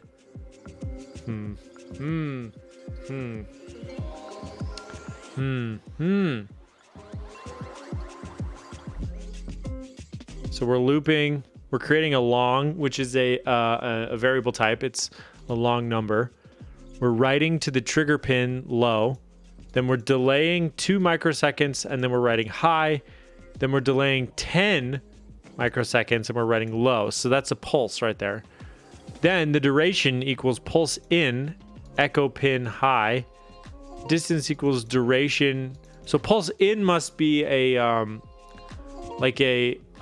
method that gets called when a pulse is received. And then you're just taking the duration that it returned to you, divide that by 2, and then divide that whole thing by 29.1 for some reason. What's the worst that can happen? Kind of sounds like when I do something stupid. Listen, we don't do stupid things on the stream, okay? If the distance is less than 4, then they're turning off the LED. So maybe it's this... Are we using a similar method? Is there a method in here? No, we're just calling digital read on this pin. Huh. Well, let's do this. Let's do this. We're going to comment out this whole loop and see if that's what's causing this. And then line by line, this is software engineering at its finest. Line by line, we're going to uncomment out and figure out what exactly is making this thing break. In fact, what we should also do is try to print to this serial straight up and see if it actually can print, because that's the other thing that I'm worried about. Filet, my baby boy. I am building something stupid today. I'm building a controller to play Trombone Champ with. Thank you for the Prime. Appreciate you. 10 months. Dang. Let's go. Yeah, we're just trying to get this thing to not boot loop, okay? The short elevator pitch is that there's a game called Trombone Champ that's vaguely like Guitar Hero, but you play it with a mouse instead of a plastic guitar like with Guitar Hero. So I'm building a plastic trombone, I guess it's metal, with which we can play the game. All right, so it printed garbage to the terminal, but it didn't boot loop. So that's very interesting. That is very interesting. So let's put back in these. So these are just setting up variables. They shouldn't do anything. But then serial.print. Wait, is it print line? I think it is print line. Testing. Hello, you big bingus. Can you read this? I hope so. Okay, that seems like a very reasonable debug statement to have print to the terminal. All right, so we'll build this real quick. Oh, it failed to build for some reason. Let's build it again. When in doubt, just run it back. You know what I mean? I see no reason why this wouldn't work. Okay, all right, let's unplug it. Is it mad that I initialized variables and then never called them? It's possible that that's what it's mad about. Oh yeah, unused variable. Okay. So, all right. There's no substitute for intelligence, is there? I'm trying to skirt around that axiom, but it's not really working out for me. All right, so we're just gonna print to the terminal. How's that? How's that for a white flag of surrender? I don't know what I'm doing. Firmware is hard. This is why I don't do this as a living. Oh my goodness. We have an error again? Where? I'm missing something. What's wrong, buddy? Can I help you? Oh, yeah, I need a semicolon. I usually write programs in JavaScript, so that's, you know, a bit of an issue. Where you don't need those things. Who needs semicolons? They're for the weak who can't see where the end of a line is. All right, upload a monitor. I also think I'm getting sick a little bit. Maybe I'm allergic to firmware, but like I've been congested. I've not been feeling amazing lately. But the show must go on, right? We're in it to win it now, folks. Okay, it's writing, so it actually built. We take those, if you will. Hey, look at that. Look at this giant paragraph that's being written over and over and over because you guessed it, that's a loop. All right, so I wonder if the actual error before was not that I had unused variables, but it was actually the fact that I didn't have a semicolon. A lot of numbers and letters. Well, it's saying, testing, hello, you big bingus. Can you read this? I hope so. Over and over and over, which is, you know, the most frustrating part about whenever your software doesn't work is that it's doing exactly what it told you, what you told it to do. It's just that you're dumb. That's the main takeaway. Whenever I write software and it doesn't work, it's not because this software is dumb. It's because I wrote it that way.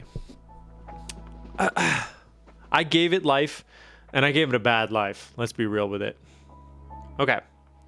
So this should just do the same thing. It's just going to absolutely spam the terminal, which is good. That's what we want. Okay. So now we're going to move this comment block down a little bit. So we're going to see if that's causing a problem. So we'll build that. So here, this line, these two lines, 3 lines, can't count, are digital write trigger pin high. So what we're doing is there's a pin that makes the microphone make a sound.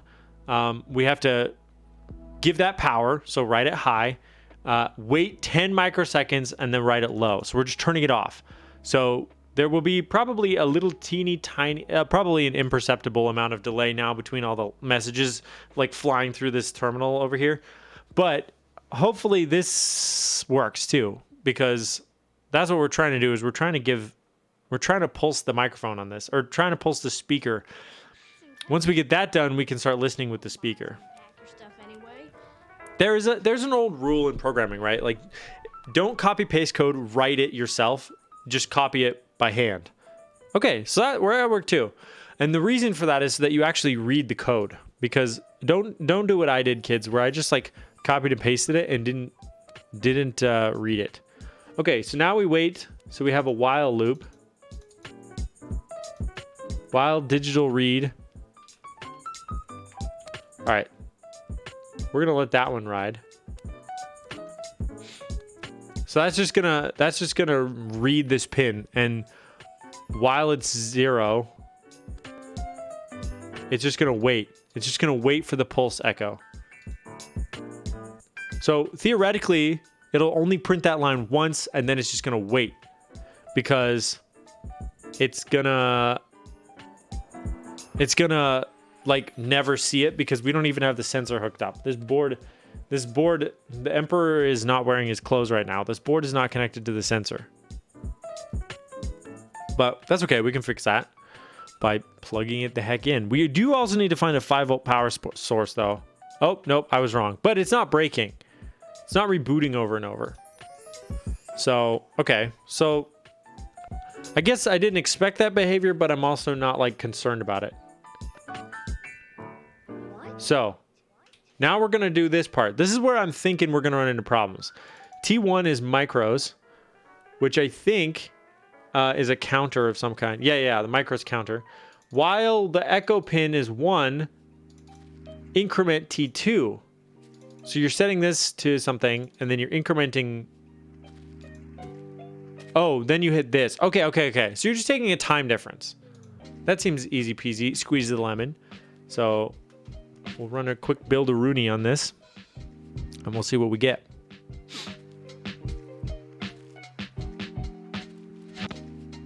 Upload and monitor. Okay, this is where it might start breaking over and over and over, but there's no way to know. Also, dude, my triceps are so sore because they're such baby mode. Like, I haven't been working out at all, and then I went 2 days in a row this week, and now I can't feel my arms. But it's okay. This is how you get swole. It's not really. If I were trying to... If I read what is it? Rob McElhaney wrote that little article. Oh, can you read this? I hope so. Reboot. Okay. Soft WDT reset. There's the issue. So, ESP8266 soft WDT reset.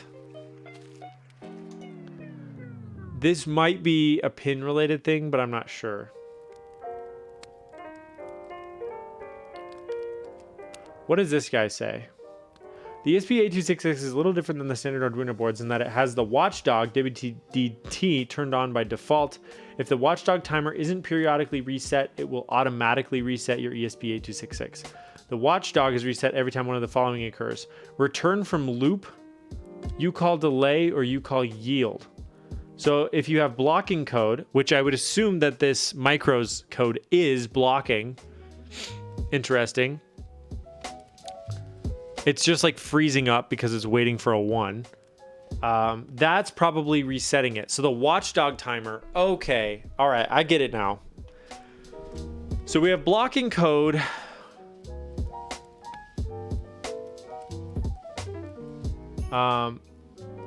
We can change it to yield, I guess. Where do I put the yield though? We can do this. We can do this. Here's my big brain strat. We're going to put a little squiggly bracket here, right? The mustaches. And then we're going to put yield right there. Huh? If this works, I'm a genius. Okay? I can also read forum posts. All right. So if this works, that means that with the sensor not hooked up, it's not going to boot loop, which is nice. Boot looping is where it just turns on and off and on and off and on and off, which is what it does when the watchdog... Okay, I should explain this. I don't know what I'm talking about, so I shouldn't, but I'm going to. So there's a watchdog, which I believe is a little bit of like really low-level code that's watching over the processor to see if something bad happens. And if something bad happens, dude, it's freaking working. It's not boot looping. Okay. If something bad happens, like it freezes, it automatically reboots the chip, okay? However, since my sensor is not working correctly and I don't have it hooked up right, there's code here that's looking for a response from this pin, but nothing's hooked up to the pin. And so it just sits there forever. And then the watchdog goes, oh, yo, you seem to be locked up. I'm going to reboot everything. So I'm just putting in this yield code, which for some reason makes the watchdog happy every time it runs. So that is literally all I did. So now we will uncomment out everything. We'll rebuild and we'll reflash. And then hopefully this thing won't boot loop, but when we hook up the chip, it will. When we hook up the distance sensor. Eh? I, for one, am pleased. I am quite pleased. Listen, I don't know what I just said. I'm making stuff up. Because I don't do firmware. All right. So this should just print out of range a lot, I think. Or maybe it'll print nothing. Nothing seems good. Wait 60 seconds or 60 milliseconds before the next measurement. Okay, so it's getting stuck here. I'm guessing that this digital read is just returning bubkiss. Which is, it's expecting something. This, to me, feels like bad code because you've got this whole blocking section where if you're trying to do multiple things, I'm probably going to have to add this to like a thread or like a subroutine or something. Having said that, let's wire up our sensor, okay? So, once again, I don't have a 5-volt output on this board, which is somewhat perturbing because I don't know if this is going to work at all, but we're going to hook up ground to ground, right? Which is this one, the 4th pin. It's the 4th pin. We're going to hook up 5 volts to 3.3 volts because what's the worst thing that could happen? It's only getting 1.7 less volts than it wants. The trigger wire, I told it, is pin 13, and that's yellow. So yellow is going to go to 13, which is the 1, 2, 3, 4, 5. 2, 3, 4, 5. And then 14 is going to be the echo wire, which is green. Kick check. Please lower the IQ in the room. Dude, we can do a kick check. All right, here we go. Today, we got on the Jordan 1 mids in the Chicago black toe colorway. I like these shoes. Also, because they're mids and people hate mids for some dumb reason, even though they look great, they're super cheap compared to like an actual high top Chicago. So, yeah. Good stuff, good stuff.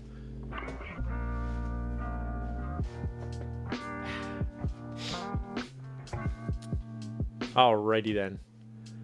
So we have the board hooked up. Let's plug it in. Let's re-upload the software to it.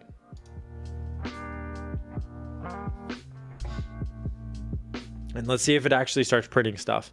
I don't think it will.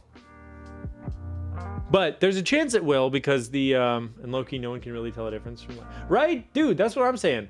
Now, there is, like, questions about the material quality difference between the mids and the highs, but, like, whatever. I mean, I wear them all the time, so, like, you know, I'm not, like, looking at them on a showcase. Ooh! Okay, hold on. I need to get rid of this giant Bingus thing because it's really... Okay, guys. This is working. It's actually working. It's printing numbers. Now, I don't think that they're necessarily accurate because I was seeing a lot of 1.5 centimeters when my hand was like a good 4 or 5 inches away. But that's something. That's something. All right. So you're going to see a ton of numbers come straight. Oh, nope. You're not. Hold on. We're going to reboot this. I got so confident there for a second. Dude, when I was a kid, I was obsessed with Jordans. I'd wear Bulls jerseys and collect the cards. Dude, really? Do you still have them? That'd be awesome to see if you ever have those on stream. I'd be down to take a peek. Oh, it's with Jordan, not Jordans. Yes.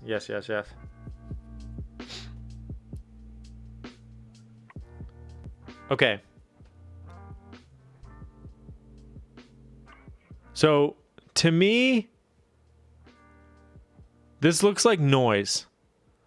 That's upsetting. This looks like it's just noise. Like, as in, it's not actually reading anything, unfortunately. Because no matter where I put my hand, it doesn't really make a difference.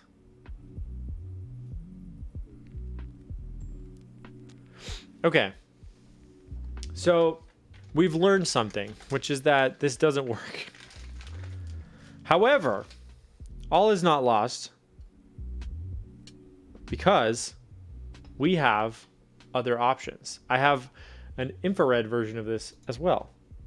So let's look this up. Sharp 2Y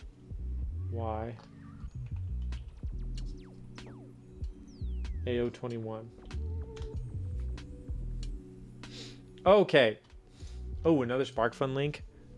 You absolutely freaking love to see it. Okay, so here's my infrared sensor. This is what we're going to attempt to use now. But let's look at the data sheet first. Supply voltage. Oh, look at that. You can supply it 0.3 to full 7 volts. Okay, so that is good. Output voltage is 0.3 to VCC plus 0.3, which is awesome. VCC is logic level, I think. So I don't think it's going to give us more than we give it. Operating temperature, who cares? Storage temperature, again, don't care. Okay. Dude, okay. Will it automatically include software serial for me? That is the question. Once again, we are pasting libraries with reckless abandon. Let's maybe not get rid of all my includes because I think I need this Arduino thing. Oh, A5 is not defined. That makes sense. I don't think I ever defined it. But I think A5 is a pin, and this is made for something else. Okay, so now that we've gotten that, let's read the code. All right, so we're beginning 9600. Love it. Oh, I don't think we need this. We don't have a display hooked up. We don't need that. We don't need that. So we don't really need software serial at all. We don't need these. And then all we need to do is serial.print line cm string, which is the centimeter string there. And then we maybe need a semicolon. You're already seeing Christmas movies on Netflix? Oh my goodness. What am I building, sir? Exactly what you think. It's a trombone controller for a Trombone Champ. However, what I need to do first is figure out... I'm trying to get a sensor to work. Analog. Do we have... Oh, nope, I clicked. Analog pins. There we go. We have one ADC.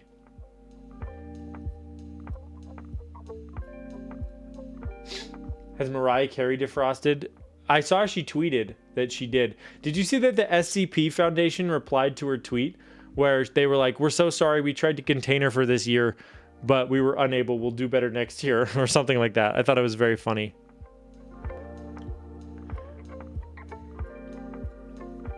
Good. I'm glad you thought that, Appa. Yeah, so we're trying to turn this little trombone into a controller for Trombone Champ.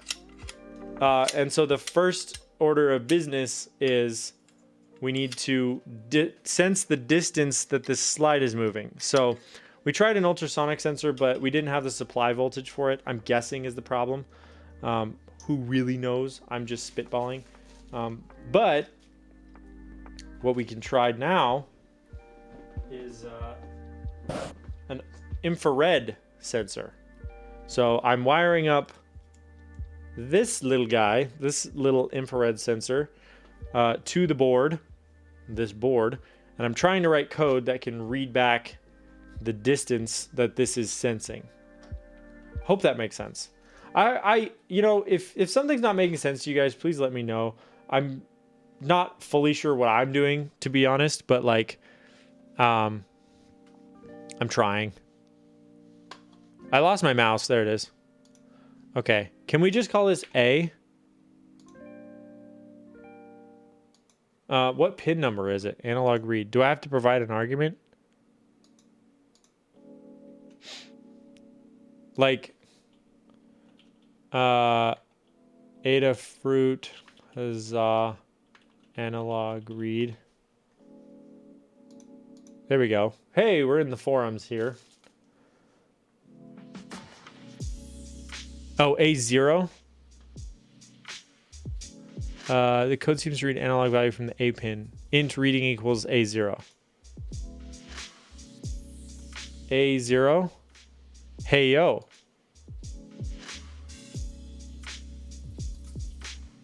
Does that work? Int reading equals analog read A0. Int reading equals analog read A0. Perfect. Okay, so we're just reading in off the serial. Okay. I might need to strip these wires back a little bit though.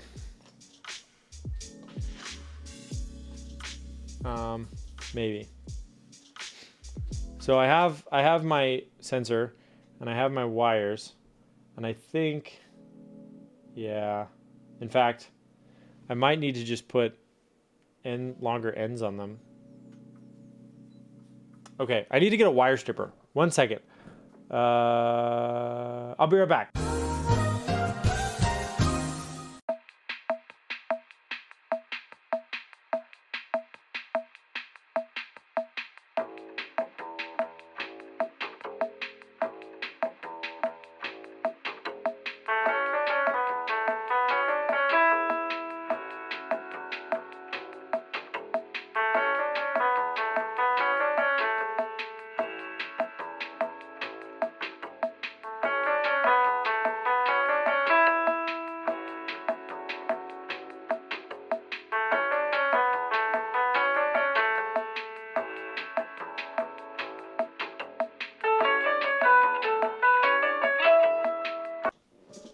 Yo, computer dude. Hello and welcome back. We are wiring up an ultrasonic sensor, well, actually an IR sensor, to this little trombone because I want to use it to play a video game. How neat is that? Some weird moire patterns going on with this desk mat. Okay, so I think all I need to do is strip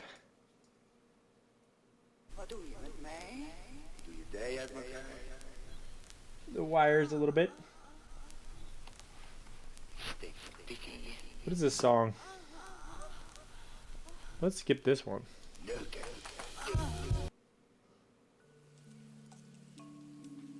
Alright.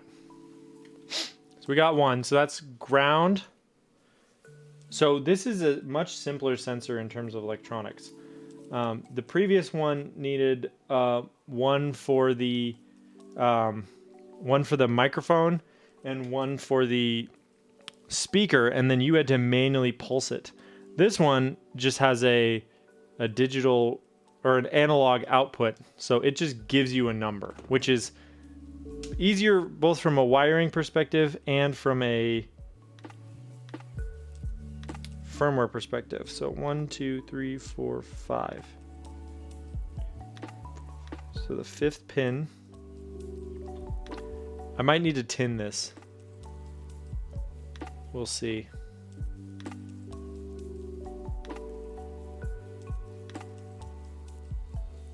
Yeah, probably will. Alright, let's get the soldering iron heated up. Oh.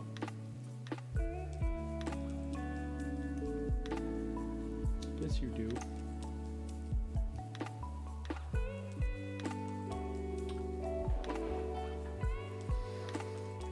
We're just going to do a little bit of tinning, so hopefully we don't need too much juice.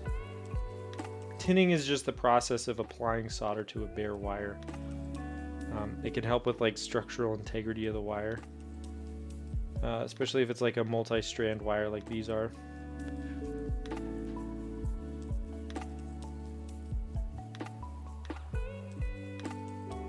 Even though this isn't tin, that's what they call it. Okay. All right. So we got the wires tinned. Now we're going to... All right. This is going to be 3 volts here. I may need to cut these.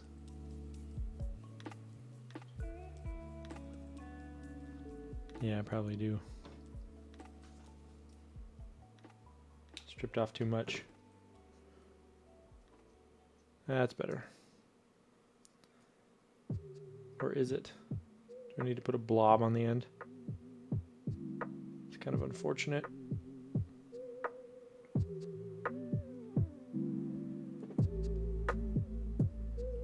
We just need to be very careful that these don't touch. That's the name of the game, chat. If they touch, they short. And probably won't kill it at this voltage, but you never know. Certainly, I don't know. I guess that's the qualifying statement there. Something will happen, but I don't know what it is.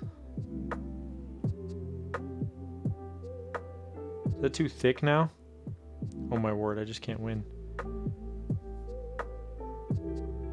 I over-thickened this wire. Can I squish it? Can I extend it? Can we bring it out? Can we draw it out?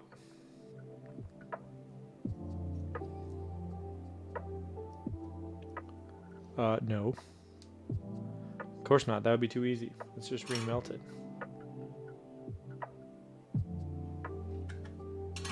That was going to be too small. Okay. Okay. Here's what we're going to do. We're going to go back to, we're going to build our firmware real quick. Make sure that this works. And then, hey, that worked. We're going to plug in the board. And we're going to upload the firmware and see if it works.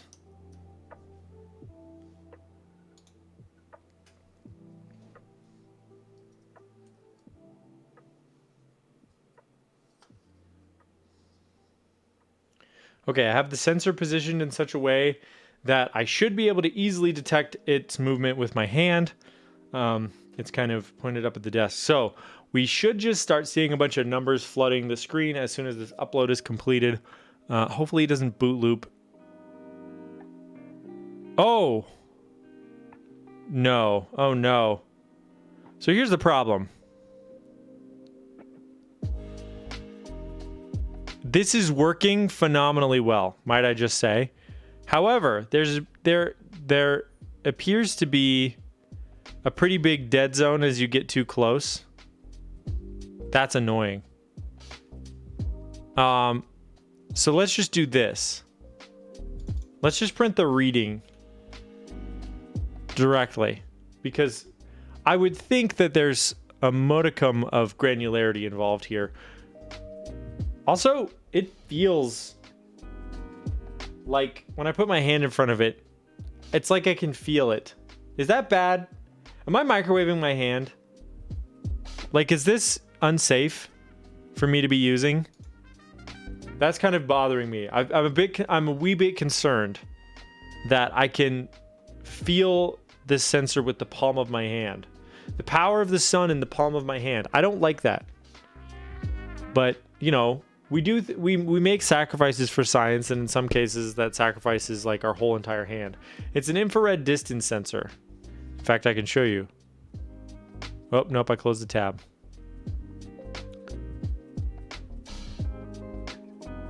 $1024 is where it bottoms out, which unfortunately is right here.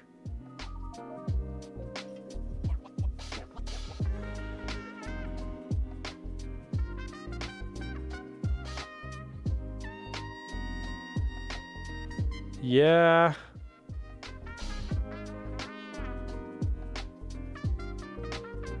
That is too dang bad. Okay. All right, chat. Hear me out. This sensor has quite a range on it. In fact, can you see right now the numbers? They're right under chat right now. But see where my mouse is wiggling? Like right down here. There's a bunch of numbers going by. Actually, we should reboot this because it's printing both because it never ended the first session. We can close this.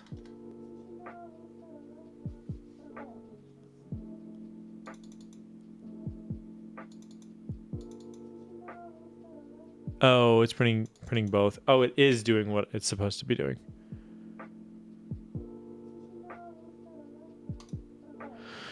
Well, let's rebuild this real quick.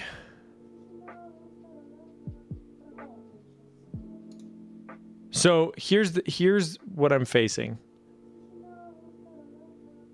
While this sensor works spectacularly well in that it's like 4 lines of code and 1 wire, which is chef's kiss. That's what I want to see. The problem is the minimum distance is pretty far. Let's be honest. It's pretty far away. It's probably like 8 inches. Like it's a lot. So here's what I'm thinking. The best solution is the scuffed solution. So what I got to do is I got to figure out the minimum distance and then simply mount the sensor that far away. All right. So here's how we're gonna do that, chat. At the bottom of your screen, you can see I have the sensor, right? We're gonna measure out. We're gonna put something in the line of fire. We're gonna put a TX stabilizer box. And we're gonna figure out exactly how close is too close. Okay. So this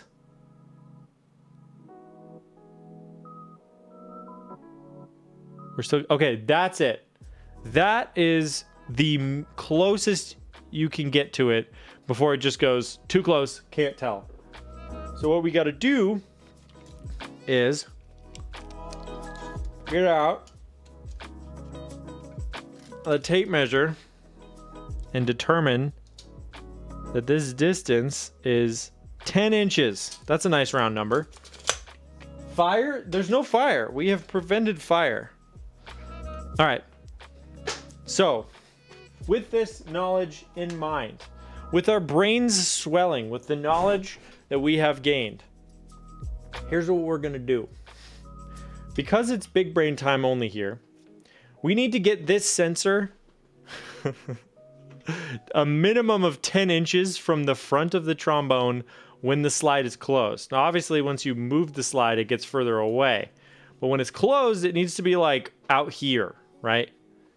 In fact, we can measure that out. 10 inches. This is where the sensor needs to be when the slide is closed, okay? That means that we need an extension. Now, I can laser cut one out of wood. That's no problem. But for now, we don't have the time to laser cut anything. So I think we're going to have to improvise. How long is this? That's not even long enough. Good gracious. That's so long. That is... What do we do? What do we use? I got a lot of cardboard, I guess. I don't know. We could also just say it's one of those we get to it when we get to it kind of scenarios, right? Like, we know this works. That's good enough for now. The next challenge, let's do that. Coat hanger, that's a good call. That's a great call. I think I will go with the laser cut piece of plywood because I can make holes that can zip tie to this and then have like a thumb hole, you know? Actually, no. It'll be fine. We'll just have it to zip tie to this and then hold this all the way out here. But I don't have a coat hanger in here right now. Yeah, that's fine. Okay, infrared sensor works. Code, good. Set in stone. Okay, here's the big problem. Here's the big thing that I'm scared of. I'm very scared of this. So this is an analog output, right? So digital means ones and zeros, right? You're sending highs and lows and you're interpreting that as something. And you can do complicated things. You could send a number that's a whole sequence of ups and downs that your sensor can determine. However, analog, you're reading a voltage from 0 to 3.3 volts, and you're interpreting that across a range of values from like, 0 to 1024, for instance. That's what's happening here. So that means that a sensor like this, which has an analog output, meaning one wire, and then this board, where is it? This board is reading back the voltage on this wire to make a determination of distance. That kind of scenario has to be done through what's called an analog to digital converter, because this processor only understands digital. So the ADC, there's one ADC on this board. There's only one. Meaning if I want to hook up another sensor, which is digital, which is likely, let's be honest, this microphone is very likely a digital, or an analog output. That might be a problem because we've only got one ADC. What I don't know, and I need to look up, is can I use one of the digital pins as a mock ADC? I know you can kind of do it the other way, but can you do it that way? So let's look up ESP 8266 use analog or digital as analog. My phone is ringing. Where's my phone? I just like threw it into the weeds and that was it. Oh, I got an Instagram DM.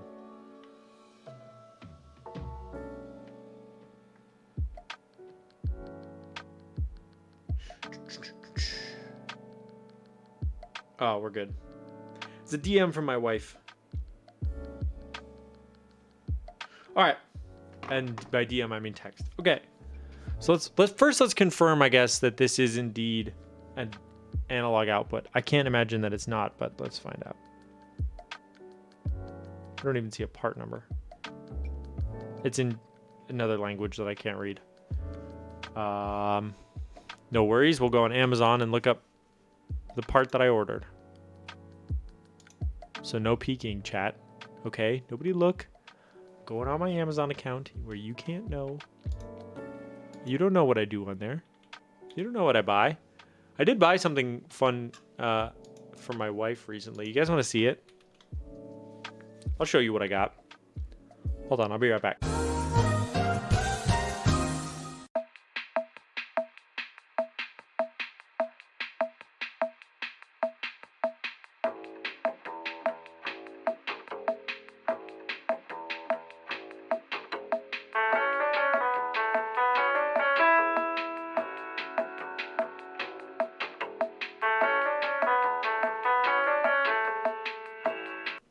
Okay, chat.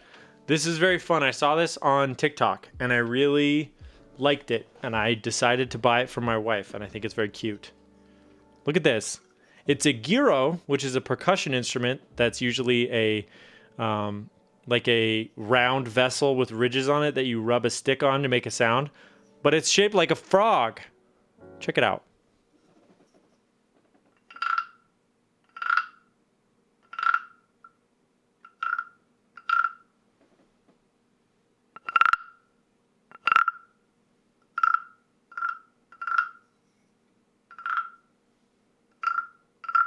You have one of those? Isn't it fun? I saw it and I was like, that's so freaking cute. I gotta get one for my wife.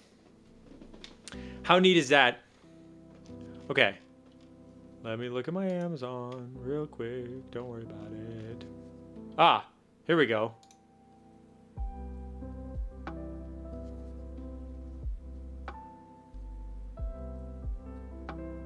They use 5 volts? Dang it. Threshold level output flip. Oh. Sensitivity potentiometer. Oh, that's fantastic. Ribbit, exactly. So these sensors, okay, so there may be hope for this yet.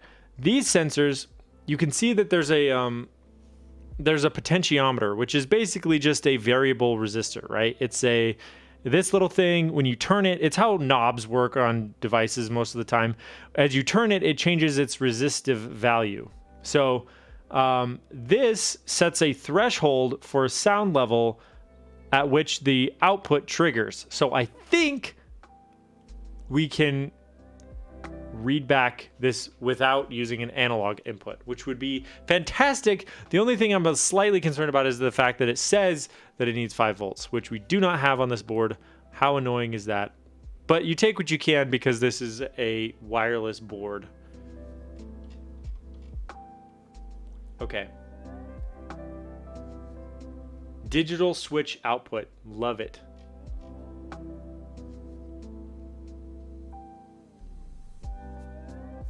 Okay. Okay. So let's try this. So what we're finding ourselves in is what's known as integration hell, which is where we try to get multiple things to work together and they just simply don't. VCC, love that. Ground, and then we'll use a purple wire. There's two very similar purple wires. I don't like that. Okay, so ground is gray. Remember that, chat. All right, so ground, we're going to hook up to the 4th pin. VCC is going to be 3.3 volts. And then we're going to have a digital read input of pin 4. And then let's write some quick and dirty code. Shall we, chat? Wait, lost the mouse again. Quick and dirty is the best kind of code to write. That's what I do. All right. So here's the code we have right now, which is fine. We don't need to change it. So pin mode. We're going to go with pin 4 input. And then we're going to go digital read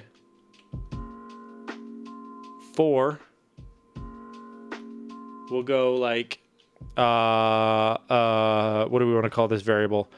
Sound trigger equals, we'll call this an int? Wait, how does digital read work? My brain just fell out the back of my head. Digital read Arduino.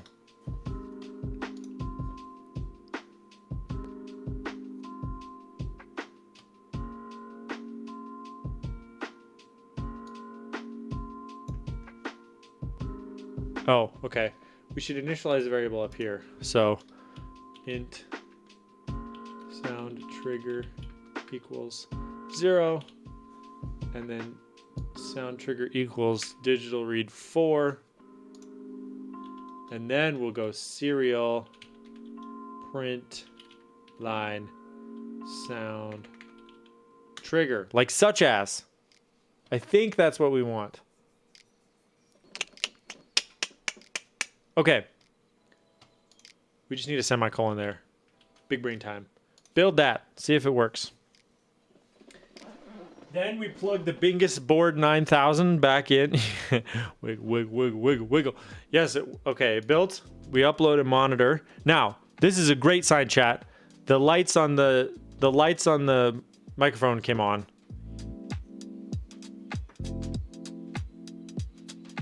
It is on a 200 millisecond delay, so it's possible we won't actually catch this. Oh, wait. Hold on. The lights actually dim when I yell at it. That's very interesting. Dude, wait. Hold the phone, folks. Dude, okay. I am enthused. I am thrilled. I am satisfied. Let's not print that. And let's change the delay to like 20 milliseconds. Yeah? I'm frightening it. Turn your green screen off. I want to see. Oh, I'll show you. In fact, so whoop. The lights are green. That's stupid. Okay, you can see that the lights are on. And they get dimmer as I yell. How nice and neat is that? All right, so now we're gonna upload a monitor, and you'll be able to see. Oh, dang it. Oh, permission is denied. It's probably because it's still running. Stop it, Patrick. You're scaring him. All right, we're gonna upload a monitor. Yes. We love that for me. All right, so once this upload is done, you should see a 1 get printed while I'm yelling at it, and a 0 get printed when I'm not. This is so exciting. Guys, are you excited as I am?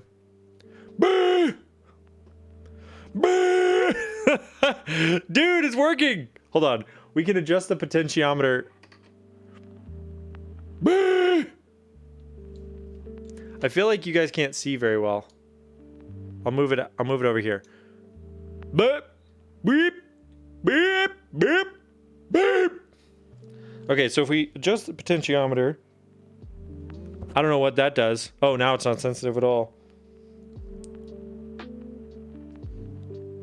Oh, now it thinks I'm yelling all the time. Okay. Beep. Oh, it printed a bunch of errors. I don't know why that was. That was upsetting. 1. Okay, well. Clearly. Oh, there we go. Okay, now.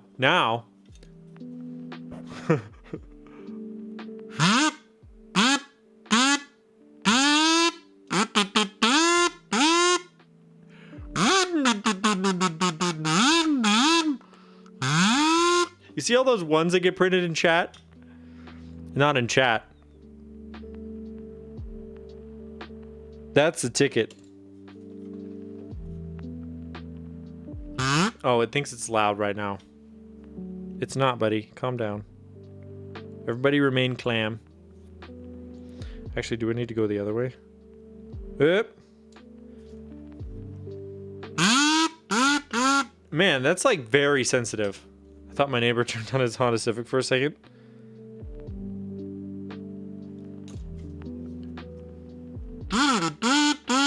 The AI Terminators will not make that sound just to troll us.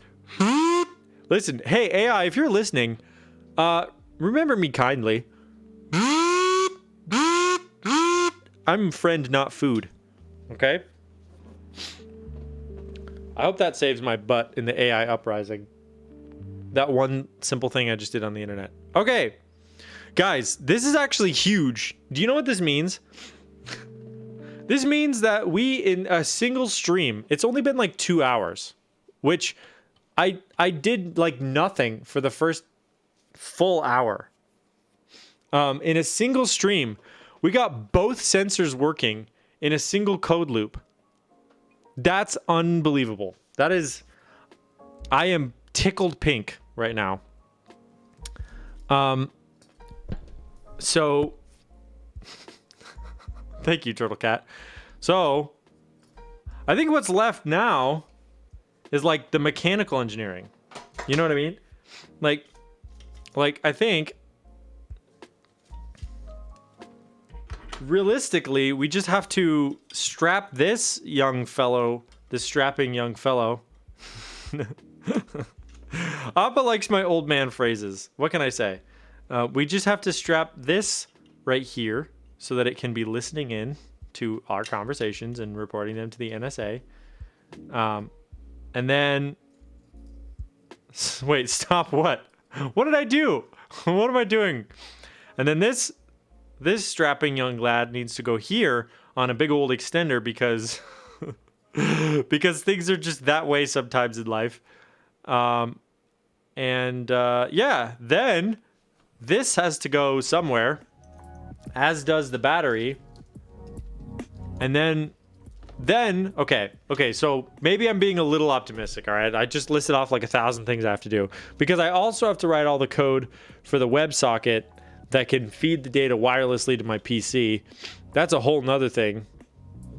Also, I recorded exactly none of this for posterity, so I will have to probably do that separately. But as far as like a test of concept, proof of concept goes, that's pretty decent. That is pretty decent. We take those, as the kids say.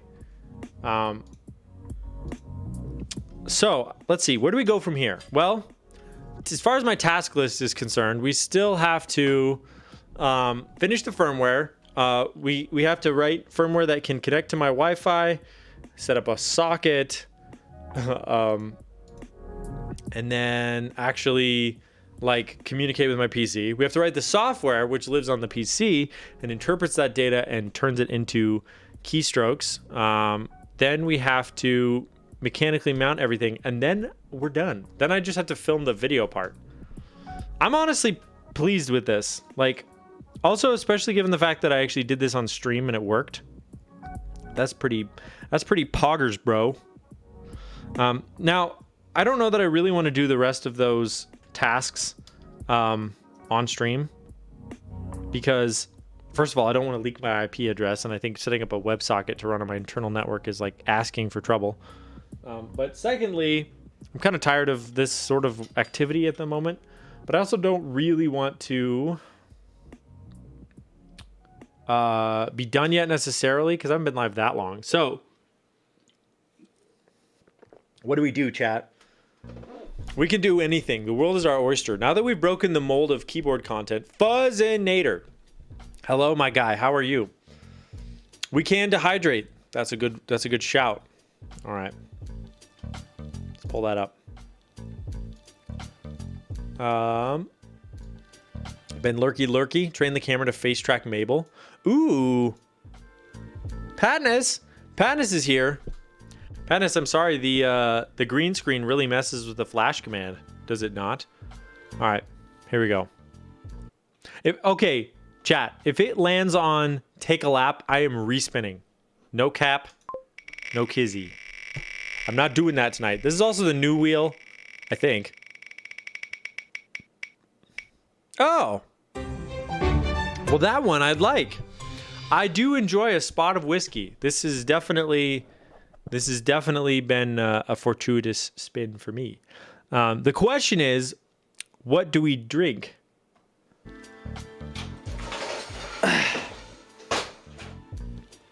Because I got a few. Let me grab a glass, though. Hold on. I'll be right back. I need a Glencairn, because I'm a snob like that.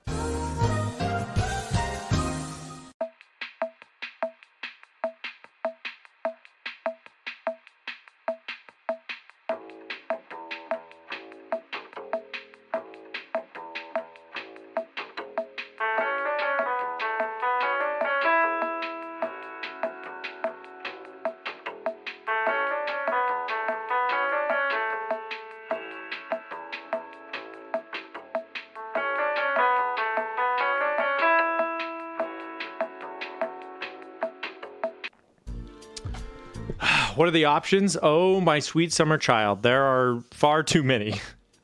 I will show you.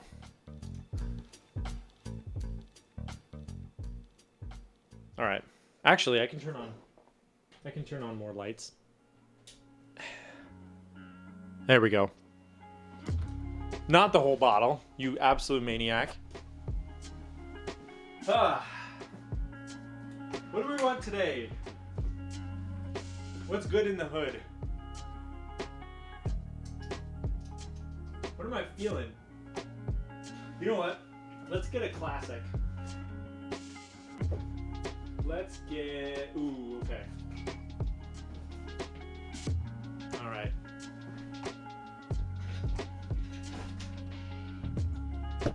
Glen Farkless? Glen Farkless is good. I'm going to go with Redbreast 12 Cask Strength. My camera is very out of focus. I recognize that. We're just going to pour it and we're going to put the bottle back. I freaking love Redbreast. It's one of my favorite whiskeys of all time. And the cask strength really hits the spot. Got a nice pour. Yo, abstraction. What does this run at? 56% alcohol by volume. So, you know, the nectar of the gods runs strong tonight, my friends.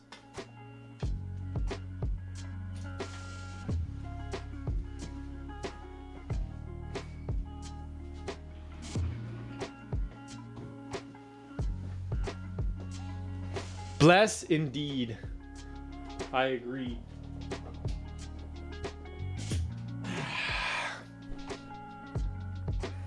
All right. Let's give it, you know what we do? So spy some of Lagavulin, yes. And some Sazerac, yes. You know what's up. Too smoky? Oh, I love it. I love Oban a lot. That's not super smoky. I like, dude, I like Ardbeg. Ardbeg and Lefroy Lore is one of the greatest whiskeys ever made. All right, now we take our Glencairn and we give it the ceremonial blessing of the frog. And now that the frog has blessed our spirits, cheers. It's so good. Dude, it's just so good. Balvenie. Ooh, I have some Balvenie. I have the rum cask that's actually really good. Ugadal and Wee Beastie. I have those both as well.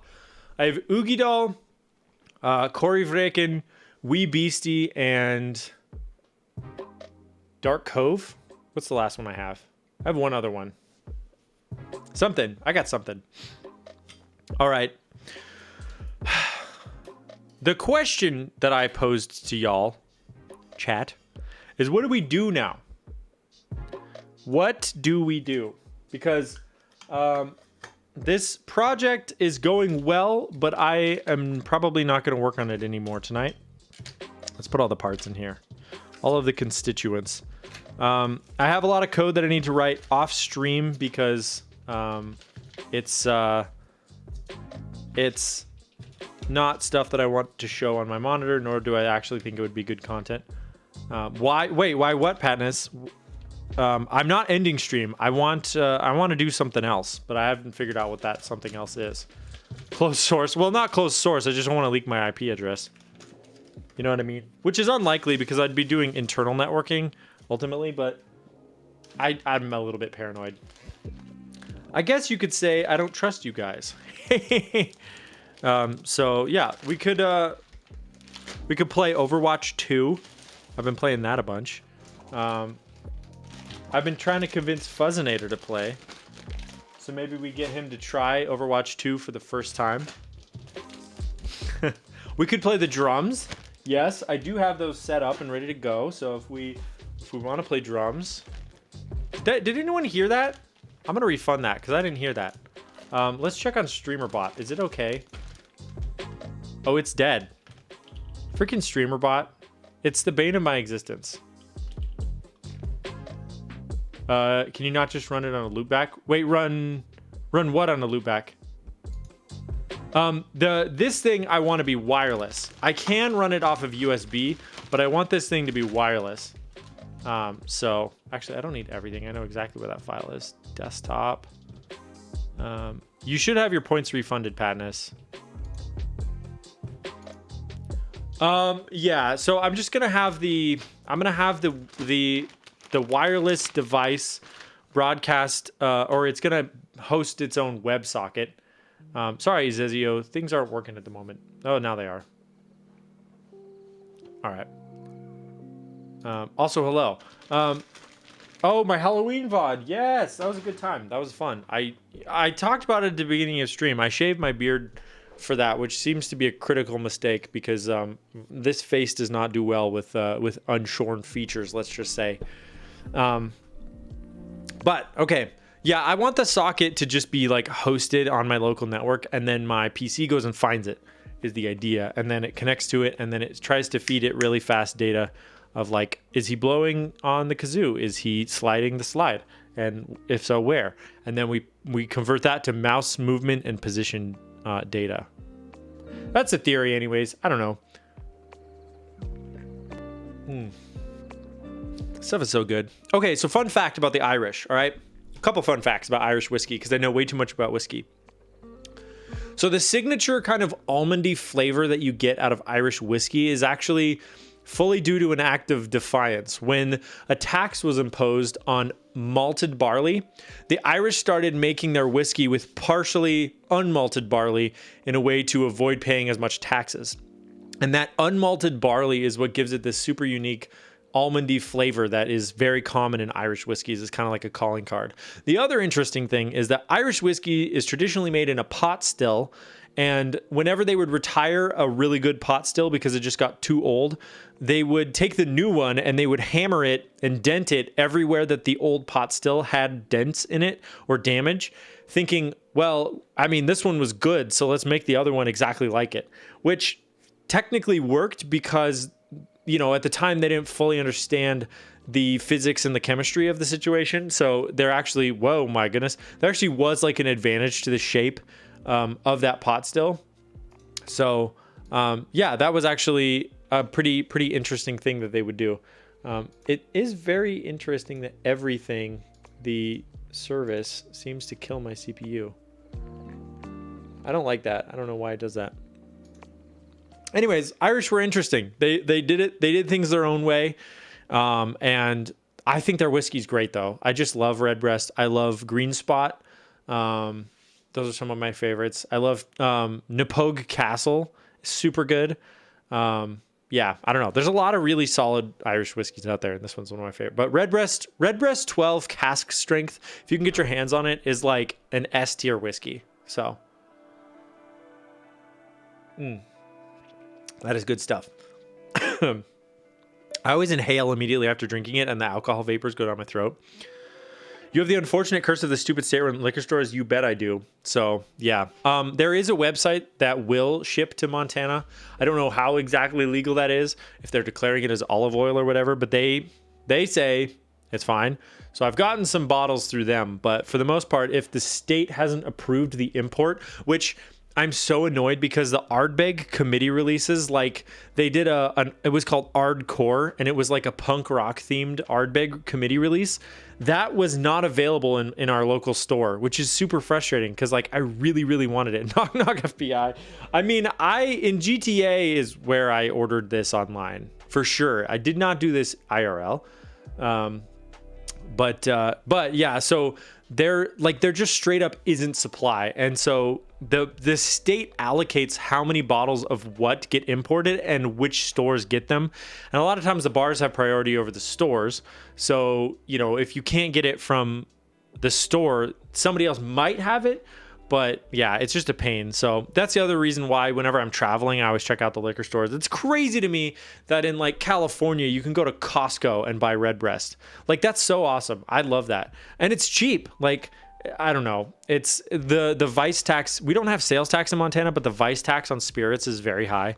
So everything's just expensive and unavailable. But yeah, it's weird going to like a Target and seeing they just have whiskey there, you know, in like another state. It's crazy. So, Fuzz, do you want to play, Overwatch? I mean, kind of like impromptu and last minute, but I kind of want to play if people want to watch. But I can also play the drums. I am planning to do a drum stream on Saturday morning, just FYI. This one is probably going to be a little bit earlier than usual. It's probably going to be closer to 9 a.m. my time, so an hour earlier than I would normally go live on a Saturday. My wife's going to an event, and so I have extra time, and I figured that would be a reasonable thing to do, is do that while she is not home. So, let's see. Oh. All right. So, nobody seems to have a strong opinion in chat. And drums is something that I can easily just do. So, I might just do that, but I don't want to like do too much. You know what I mean? Like in between this stream and Saturday. Let me check this real quick. Do I have anything else on the docket? I have a docket of stream related things that I could do. We could also play Magic. I could open some Magic cards. That's actually not a bad idea. I might open some Magic cards because I kind of want to open some of my Commander Legends. Starf just went live too. We could just go raid Starf. It's been 2.5 hours. I'm torn. You can open up your heart. Ooh, open heart surgery on stream. Be still your heart. Oh, actually, I do have something that I want to show you guys. This is very exciting. I cannot believe that this wasn't brought up sooner. All right. This has a shipping address on it, so I shouldn't show it. Guys, a very exciting parcel was awaiting me in the mail today. Check this out. So you've seen I think most of you have seen the butter colorway for the bucket hat. But look at this. We got the black one. Huh? How neat is that? We gave away, in fact, Abstraction. I think on Monday, you should get your butter colored hat. But we got black ones now, folks. And honestly, like my color grading on this camera angle aside, in fact, I can show you on this one. Hello, everybody. You can see it's not like jet black, but it's nice. I like it. So, you know, it's a little wrinkly actually, but got it today. Oh, let's go. Let's go. So Abstraction Layer is one of the few people on the face of the planet now who has stickers. The Bre and the Interloper sticker. I ordered a bunch of them, but I haven't had packages to send out to people. You'd like a furry Bre Kangol hat. Oh, that sounds like the perfect branding for my channel. But yeah, so I got these. These are going to be like giveaway items for sure. I'm mailing some, or I'm sending some to Appa, who can send them to Malaysia. Yeah, I'm stoked for it. I'm stoked for Roro to get one and model it for me. That's part of the deal. If he receives this hat, he will send me back photos of himself wearing it, which I will use to advertise my merch. I will have. Okay, so here's the thought, chat. So setting up a web store is hard. What I might start doing initially is selling stuff through Discord. So I might make a thread that is locked, so you guys can't comment on it, but it just has the listings for the merch that I have in stock / can get, and then just DM me, and we can work out payment that way, like through my PayPal. That's just what I'm thinking of doing initially, because I can also sell keyboards through that too. I do have, I sort of rewrote my website to get sort of a web store working, but it's just a giant pain. And I'm like, well, like the people I want to buy my stuff, like the people I want to be able to offer these products to first are in my Discord anyways. Which if you're not and you would like to be, it's right here. The 100 server limit is very real, and your boy's been bumping up against that for a minute now. But yeah, that's kind of what I was thinking, is maybe we'll start selling stuff through Discord first. But yeah, that way you guys can get your greasy mitts on some of this merch. Yeah, I'd like to offer it at as low a price as I can too, because I'm not trying to make millions off this stuff. I just want to like sell it at what I think is a fair price for what it is. So, oh, that reminds me once again, boy, am I distractible today. I have a new t-shirt design. So I showed you guys the first t-shirt design, but I wasn't really happy with it. I went back and forth on it. You're moving by the Bre bucket hat for golf. Let's go. So we got a new one. All right. I think this one is a certified slapper. Okay. I'm actually very excited about this. In fact, I'm about ready to burn the screens for it. So check this out. Check this nonsense out. Look at that. That's the new design. All right. Old design, it was okay. This one I think is way better. I might tweak it a little bit more, but I really like it right now. We'll see. But thank you, Turtle Cat. That means a lot coming from you, for real, as like a graphic designer and UI UX person. I do really appreciate that. Is that a built-in VHS? Okay, so this is a real TV that I smashed for real in my channel trailer. If you would like to see that moment, it is this. You can watch that. I absolutely eviscerated that TV with a hammer, and I like it Picasso. So that is that's where that comes from. That's the Smash TV. Rest in peace, TV. Yeah, I did have a built-in VHS player. So yeah, we brought it into an alley behind a Headstone producing company who I got permission from to use their alley, and then we plugged it into my truck so we could actually play content on it, and then I just smashed it with a sledgehammer. It was quite a day, honestly. Then we cleaned up all the glass and filmed all the rest of the scenes. But yeah, day go. That's the shirt design.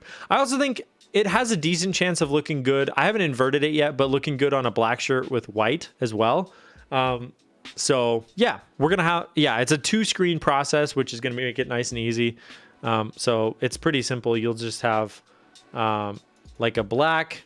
So this will be one screen, and then you'll have an orange, and then this will be the other screen. And so you'll just do a color layer of this, and then a key layer of this. And so I can mix and match colors as I see fit, which is kind of nice. I actually like that. So, and the best part is if my alignment's not perfect, it actually might look kind of cool.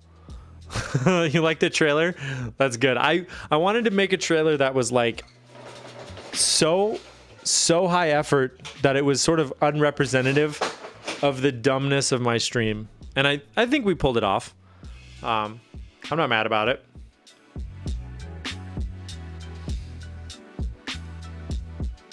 It was a good time. It was a great time, in fact. My boy Computer Dude in chat helped me out. He's a good cinematographer, and yeah, it was a fun day. All right.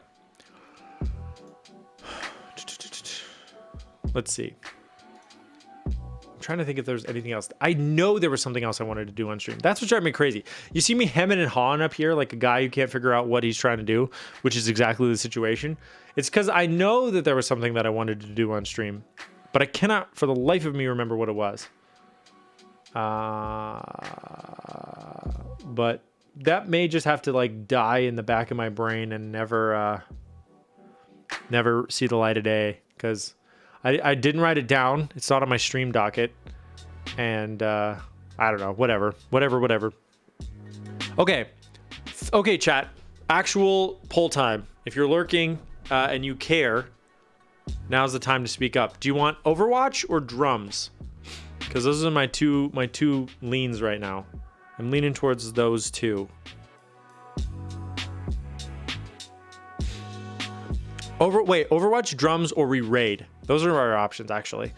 Because we can also Overwatch while playing the drums. That's a bold move. But I am a bold guy. Because Starf is live, Frank is live, Tofu's live. Like, a lot of people are live.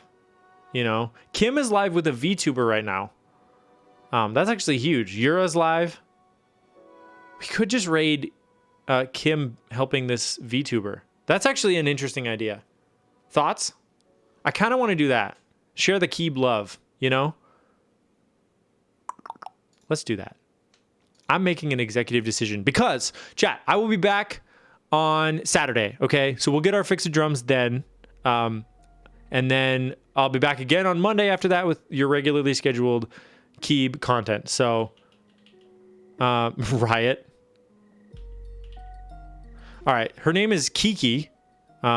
She's a VTuber, and she is IRL building a keyboard, i.e. Kim and Kiki are in the same room, but they're both VTubers right now.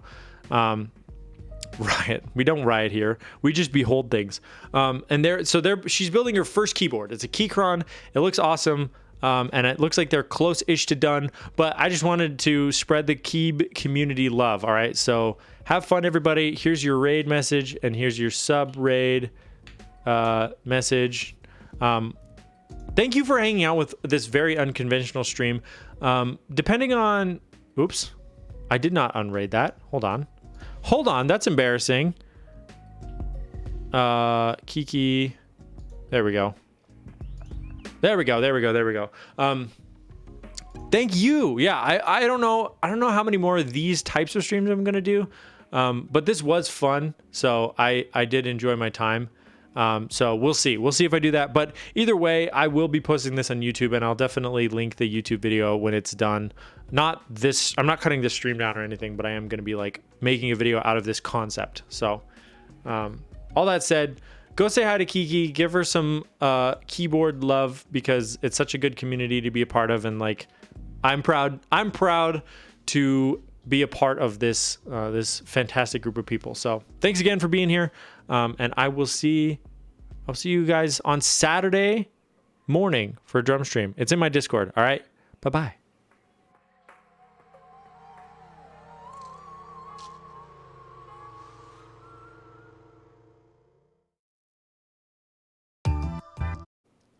Bye, everybody.